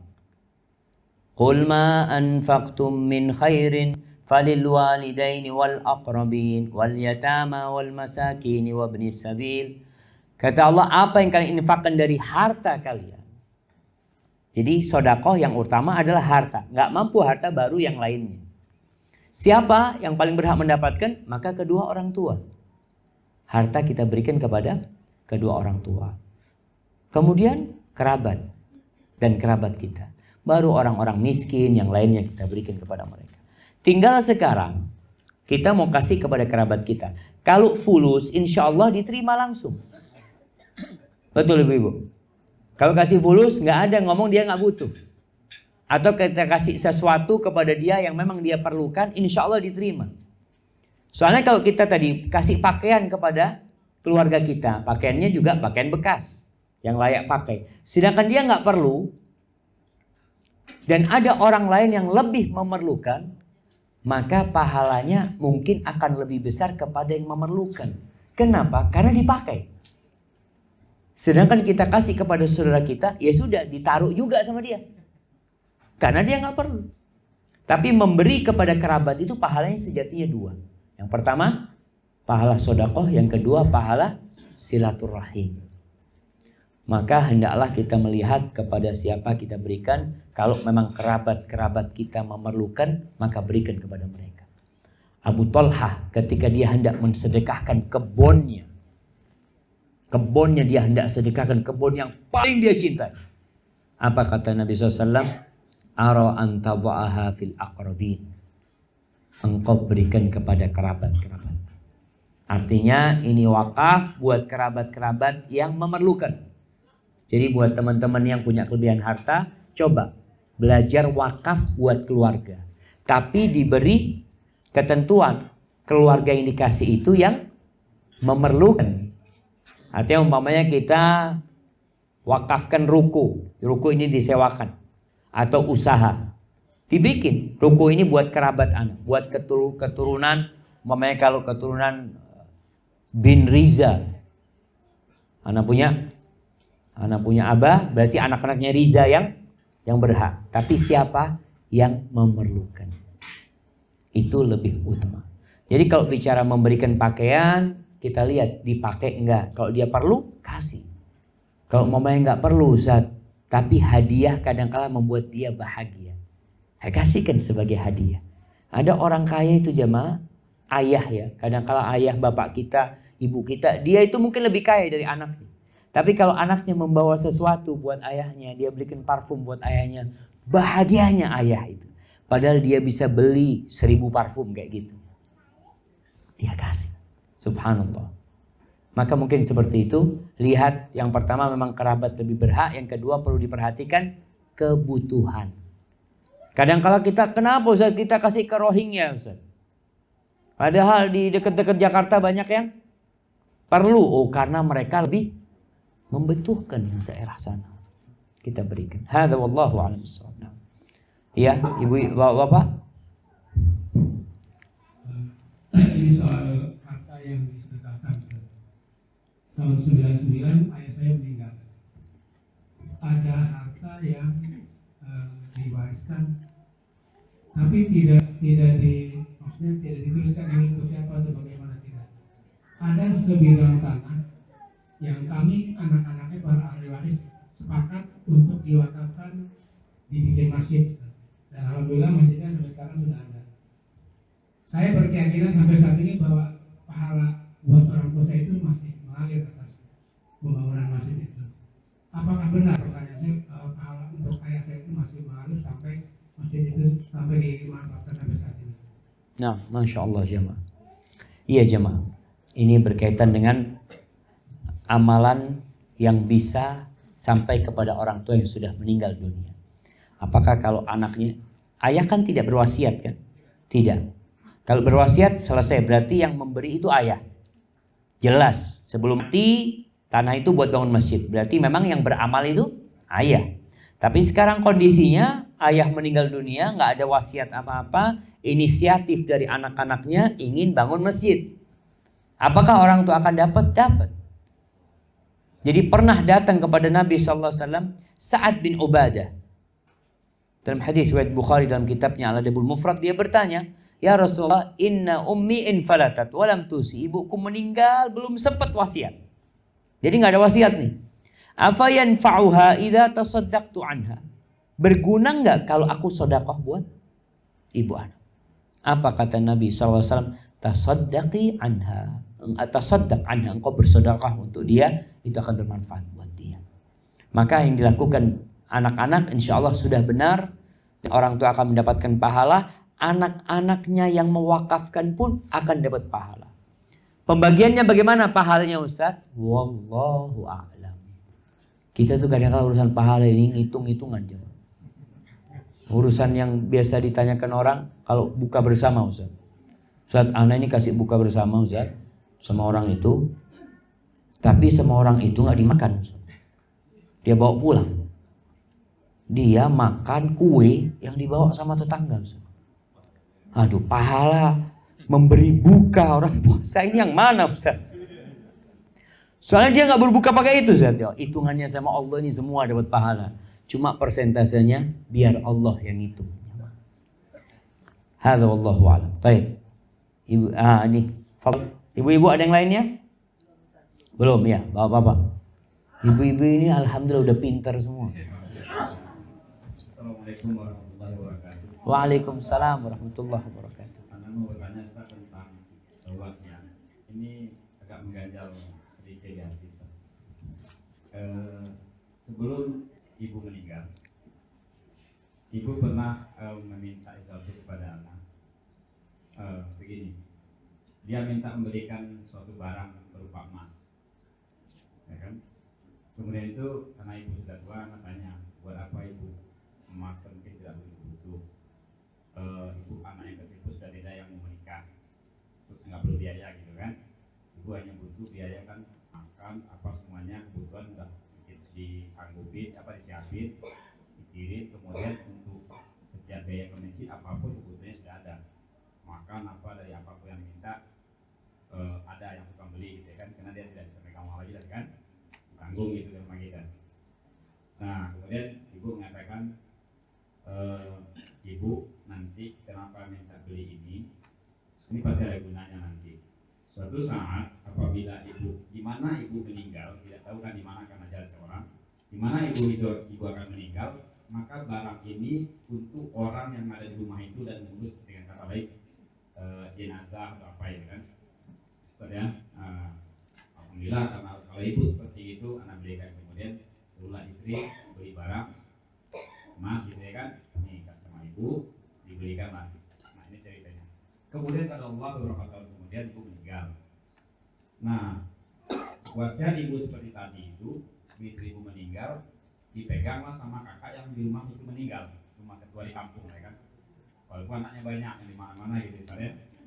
Kemudian kakak yang tadi itu dia jujur bilang sama, karena yang dipercaya itu bicara anak sendiri dari keluarganya, boleh katakan ya kan, yang diangkat itu. Ini barang yang ibu punya, jangan sampai jadi fitnah bagi dia. Kalau dia nanti dipegang dilihat ini dia nggak berani nanti kata yang lain nanti barang ini nggak dibagi gitu. Tapi anak udah pesan, ibu udah pesan kan, kalau itu di mana dia meninggal itu untuk dia. Nah kemudian itu tidak masalah. 5 tahun kemudian baru ini mungkin namanya orang di kampung, ada kakak juga yang agak susah caranya yang lain gitu kan, datang karena lihat barang itu nampak terus dipanasin selama tetangga-tetangga gitu kan. Itu si kakak kok punya barang begitu kamu nggak dapat, dari dulu dia pegang sendiri gitu, seharusnya kan dibagi. Lama-lama iman kakak yang satu buntut, nanya lah kemarin tiba-tiba di Jakarta anak manggil gitu kan, dia datang sini main-main gitu, ada nggak berani ngomong. Jadi begitu disampaikan begini katanya, itu kan ada barang ibu dulu yang berupa emas gitu ya. Nah kemudian iya, tapi kan dia juga bisa dibutuh, tapi kok dipegang main itu anak lupa itu Ustaz. Tapi kemudian menjelaskan sebenarnya barang itu saya yang belikan sendiri dengan istri, itu pesan ibu. Ini untuk dengan catatan dulu apa, kalau dimanapun dia meninggal itu yang berhak akan mengurus, dia akan mengambil. Nah kakak pun sudah ngomong dikembalikan gitu. Nah sekarang, karena kakak tadi ikhlas, kalau sudah seperti itu tidak masalah. Nah, pertanyaan anak, apakah wasiat ibu tadi itu benar boleh dilakukan? Wasiat yang dibilang itu orang itu. Yang kedua, apakah barang itu sudah termasuk warisan dan harus dibagikan juga, walaupun tentunya mau 100.000, beberapa ribu kepada yang lain. Tetapi kakak yang tadi jangan bersedih, mungkin ini keteledoran saya tidak sampaikan kepada kakak-kakak yang lain waktu itu, sehingga berapa haknya itu anak bayar juga, jangan diukit lagi, jangan lebar ini bayar. Tapi tanya apakah yang lain juga walaupun tentu itu tetap dibagi dari warisan. Assalamualaikum warahmatullahi wabarakatuh. Waalaikumsalam warahmatullahi wabarakatuh. Iya, kalau bicara warisan sebenarnya semua yang ditinggal oleh seorang yang meninggal dunia itu jatuh warisan. Gelas di rumah pun warisan, sendok di rumah pun jadi warisan, ranjang tempat dia tidur itu warisan, semua jadi warisan. Sekarang kita bicara warisan banyak duit. Dulu itu warisannya memang ya panci, ini, itu warisan. Jadi kalau bicara emas itu sebenarnya warisan. Tapi ketika ibu tadi berwasiat, itu untuk biaya yang merawat dia, maka jatuhnya itu bukan wasiat. Jatuhnya itu memang untuk membayar jasa. Jasa orang yang merawat dia. Bisa jadi kakaknya, bisa jadi anaknya, bisa jadi orang lain umumnya seperti itu. Maka itu diberikan bukan atas dasar wasiat, bukan atas dasar warisan, tapi itu sebagai pembiayaan. Gimana? Imbalan, iya. Jadi imbalan. Jadi pesannya dia ini imbalan buat yang merawat dia. Itu jadi imbalan buat dia. Tapi kalau tidak, maka jadi warisan. Itu jadi warisan. Kemudian kalau wasiat kepada salah satu ahli waris, maka nggak berlaku wasiat tersebut. Nggak berlaku. Ini buat apa? Buat kakak umpamanya itu nggak boleh. Karena itu milik hak bersama dan ahli waris sudah dapat bagiannya masing-masing. Makanya memang untuk menghindari terjadinya keributan, jangan sampai silaturahim akhirnya putus gara-gara barang itu.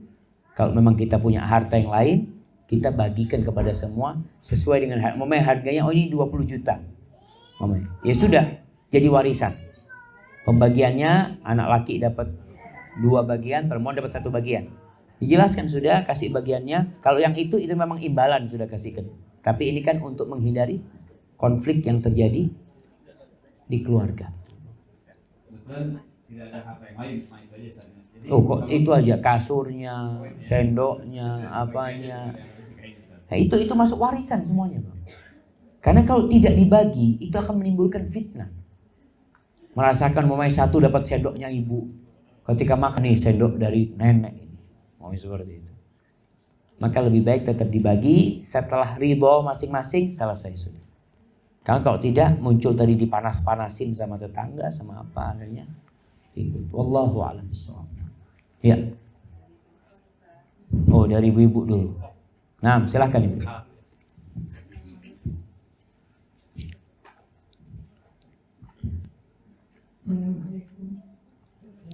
Waalaikumsalam warahmatullahi wabarakatuh.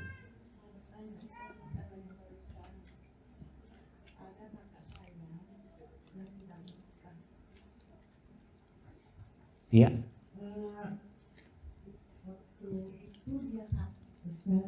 Kakak tidak menikah. Oke. Perempuan. Iya.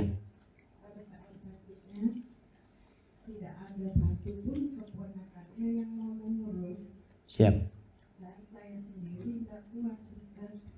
Nah. Jadi waktu itu ada anak angkat katanya istilahnya gitu yang minta sama saya kalau bisa kasih ke saya saja biar saya bisa gitu. Ya.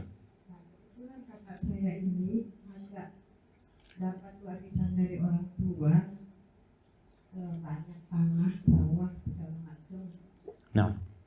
Nah waktu dirawat sama ini anak angkatnya, saya bilang sama keponakan saya yang lain, anak saya juga, siapa yang mau urus ini tante, boleh ambil semua barang-barangnya yang ada. Nah. Semua mereka tidak ada yang mau, Ustaz, katanya. Iya. Gak bisa.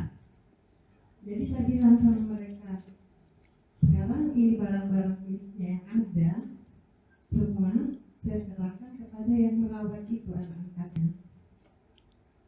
Tapi ada salah satu anak saya yang mengatakan bertanya Mama sama Ustaz, siapa tahu Mama salah. Iya. Apakah itu warisan yang harus dibagi kepada ahli warisnya yaitu anak saudara laki-laki saya barangkali Ustaz? Iya. Ataukah memang sudah benar apa yang saya lakukan itu? Itu aja. Iya, barakallahu fiik. Waalaikumsalam warahmatullahi wabarakatuh. Jadi yang pertama, harta itu kan milik kakak. Berarti yang berhak untuk memberikan itu adalah si pemilik. Jadi kakaknya ini tidak bisa atau adiknya tidak bisa mengatakan ini milik yang merawat, nggak bisa. Karena itu memang milik yang memiliki masih hidup, sehingga dia berhak dengan harta tersebut. Dia mau pakai apa terserah. Kemudian kalau urusan anak itu kakak kemudian diurus sama orang lain, maka dia dapat imbalan dari ngurus tersebut, bukan dapat warisan. Dia tidak dapat warisan. Kalau mau dikasih wasiat boleh. Wasiat itu 1/3 paling banyak. Sisanya milik ahli waris. Dan wasiat dari kakak. Wasiat dari pemilik harta. Wasiat dari pemilik harta. Jadi kondisi kakaknya gimana? Tidak bisa berbicara. Nah, kondisinya bagaimana? Jadi begini Ustaz, kakak saya itu kan sudah meninggal Ustaz. Dan pada saat dia sakit itu selama 5 tahun, pada saat sebelum sakit tidak berwasiat apa-apa. Dan saya sendiri juga pada waktu itu tidak pernah mengetahui apa saja milik kakak saya. Iya. Iya, berarti tidak ada wasiat. Sehingga tadi yang dibicarakan itu bukan pembicaraan dari kakak. Jadi ibu yang mengatakan yang merawat itu dapat harta. Iya, nggak bisa. Nggak boleh, karena apa? Karena bukan pemilik. Jadi harusnya saya serahkan kembali kepada Ahli waris, betul. Ahli waris. Kalau yang merawat mau dikasih, dikasih. Iya. Tapi kalau kebetulan begini Ustaz, ahli waris ini yaitu anak-anak saya. Anak-anak saya tidak mewaris, saya tahu. Anak-anak saya laki-laki itu tidak mau terima, bagaimana Ustaz? Oh, kalau tidak mau terima, selesai sudah. Artinya ini haknya. Kalau nggak mau terima, ya udah kasihkan kepada dia lagi, nggak apa-apa. Kasihkan kepada Yang merawat itu nggak apa-apa. Tapi haknya sudah diberikan. Ini loh, kamu punya hak sekian. Nggak mau, nggak usah. Gitu loh. Ya sudah, kembalikan kepada yang merawat. Itu jadi sodakoh dari ahli waris. Seperti itu. Oh, alhamdulillah. Barakallahu fikum. Nah, silakan Bang. Assalamualaikum warahmatullahi wabarakatuh. Waalaikumsalam warahmatullahi wabarakatuh. Ustaz, berbicara mengenai berlebih-lebihan Ustaz. Kalau misalnya seperti kita masih muda, misalnya ceritanya mau bekerja keras, mempunyai planning istilahnya setelah mungkin umur 40-an, pengen ya kerja tapi nggak terlalu berlebihan, lebih beribadah, dan juga nanti uangnya itu dikumpulkan untuk anak menuntut ilmu agama. Apakah itu termasuk berlebihan atau Ustaz? Itu yang pertama. Yang kedua Ustaz, kan secara syariat orang tua dan istri tentu lebih utama kita berbakti kepada orang tua, baik secara materi maupun non materi. Nah, kalau untuk saudara kandung kita Ustaz dibandingkan dengan istri, itu prioritas mana Ustaz yang lebih wajib menurut saya? Terima kasih. Masya Allah, barakallahu fikum. Iya, pertanyaan pertama tentang bagaimana kita usaha keras supaya masa tua tidak terlalu capek, tidak terlalu lelah untuk fokus ibadah. Maka berarti kan targetnya akhirat. Jadi yang jadi masalah itu ambisi aja. Kalau ambisinya akhirat, selesai. Antum mau jadi orang paling kaya sedunia nggak apa-apa. Tapi ambisinya akhirat. Niatnya anak kerja keras ini tadi supaya anak nanti umur 40 tahun jangan sampai kita kerja keras sekarang nggak ibadah. Nanti anak mau ibadah 40 tahun. Akhirnya 40 tahun nggak ibadah tetap karena keenakan cari fulus. Maka niatkan ambisinya akhirat, buat anak-anak, buat akhiratnya juga. Nanti umumnya kepingin banget umroh, akhirat juga, haji, akhirat. Artinya semua ambisinya akhirat. Silahkan bekerja supaya di masa tua kita tidak terlalu capek, tapi untuk akhirat kita. Adapun pertanyaan kedua, apa? Saudara kandung mana yang lebih kita utamakan jamaah dalam kita berbakti. Jadi sebenarnya kalau berbicara mana yang lebih, itu ketika tabrakan baru kita akan tahu. Tapi ketika nggak ada masalah, ya kita berbuat baik kepada semua. Contohnya kita punya uang, Ustaz Ana punya uang 1 juta. Kakak Ana perlu dan istri Ana perlu. Ini kan yang menjadi pemikiran. Ana kasih ke siapa? Ya bagi 2. 500. Kalau kita bisa melakukan itu. Tapi kayaknya keperluan kakak Ana lebih urgen. Insya Allah Ana akan bikin istri Ana ridho. Karena kan kondisinya suami bisa lah merayu istri ini itu macam-macam. Jadi kita disuruh berbuat baik kepada yang pertama ibu kita, yang kedua ibu kita, yang ketiga ibu kita, yang keempat baru ayah kita. Kemudian yang dekat sama kita, di situ istri kita, di situ kakak kita. Mungkin kalau sudah punya suami berarti kan sudah ada yang bertanggung jawab sama dia. Sedangkan istri kita jadi tanggung jawab kita sendiri. Tapi kadang-kala ada kakak kita janda, ada yang ngurusin dia dan nggak punya apa-apa. Di sini tugas kita tetap memberikan nafkah kepada mereka. Dan ketika berbuat baik kepada kerabat, nggak perlu ngasih tahu istri. Ibu-ibu tuh kalau dikasih tahu akhirnya nggak bisa tidur. Hah? Dikasih tahu marah gitu. Ana mau kasih buat astagfirullah. Jadi astagfirullah, sodako astagfirullah istrinya. Nah ini bermasalah. Jadi kita yang harus pintar-pintar. Ibu-ibu nggak perlu tahu berapa gaji suami, nggak perlu tahu berapa pendapatan suami. Yang perlu tahu ibu-ibu dikasih nafkah bukan yang cukup ya, yang sesuai dengan kemampuan suami. Jadi ibu-ibu bisa ngelihat sekarang dikasih 2 juta, oh penghasilan suami paling tidak sekian, bisa ngira-ngira. Suami tambah banyak duitnya tetap ngasih 2 juta, oh nggak bener suami. Nah jadi bukan kebutuhan tapi kemampuan suami. Barakallahu fikum. Tapi pertanyaan terakhir, kita mau makan jemaah. Udah siap Abu Maryam? Udah siap nih. Nah pertanyaan terakhir. Pertanyaan terakhir di sana. Nah, tafadhol. Ya silakan.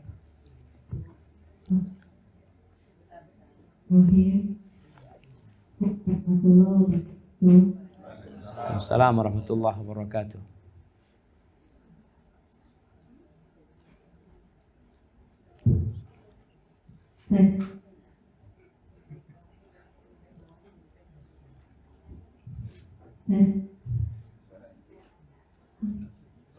Tentang politik dalam Islam seperti apa, khususnya mungkin negara Islam yang kafah, yang saya pahami tidak boleh memisahkan politik kehidupan.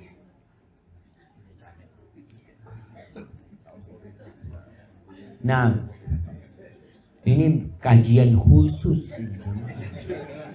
Bicara politik ini tadi, Islam yang kafah ini, Islam ini memang datang untuk mengatur segala-galanya. Sampai cara masuk toilet diatur, cara makan diatur, tidur pun diatur. Bangun dari tidur ada aturannya. Jadi Islam datang untuk dunia dan akhirat. Untuk dunia dan akhirat. Ada orang yang Masya Allah ibadah ke masjid, ibadah. Masuk pasar lupa dengan agama Allah. Dia mengatakan, antum kok pakai riba? Oh Ustaz, dunia kan dunia Ustaz, ibadah masjid gitu kan.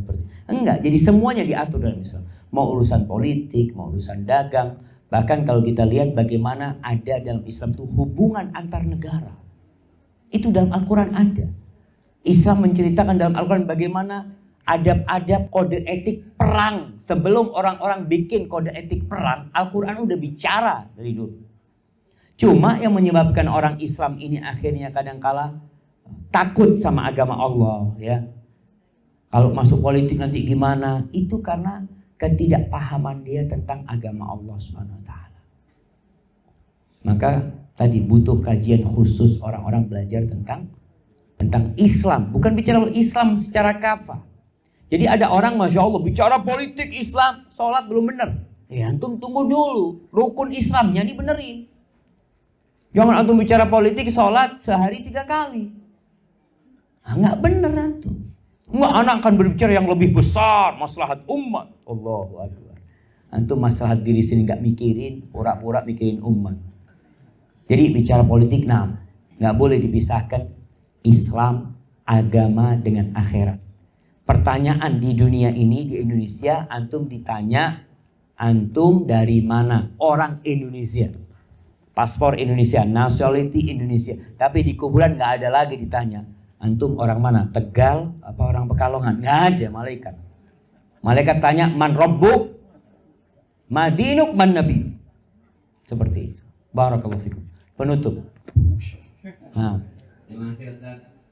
Saya pernah ditanya sama kerabat, ini nggak lepas masalah warisan lagi Ustaz. Masya Allah. Tapi warisannya gini Ustaz, jadi dia punya anak 5, paling isi perempuan, anaknya 4 laki-laki, yang 3 ini istilahnya diberi kehidupan atau dikasih toko lah, ibaratnya begitulah. Yang 3 laki-laki dikasih toko sehingga dia berkarir dengan tokonya sukses. Yang 1 ini dia berdikari sendiri karena dia udah merasa cukup. Dia bilang sama ibunya, Bu, aku nggak usah dibantu Bu, udah aku ikhlas. Jadi yang 3 ini dibantu sama ibunya. Ketika ibunya sehat, itu berwasiat gitu. Kalau aku meninggal, jangan lupa adikmu perempuan, bagi yang aku hidupi di 3 orang ini. Yang aku kasih hadiah waktu kau masih sehat, waktu kau mau berkarir, aku kasih toko 1, 2, 3. Sementara saudaramu yang ini gak minta sama aku.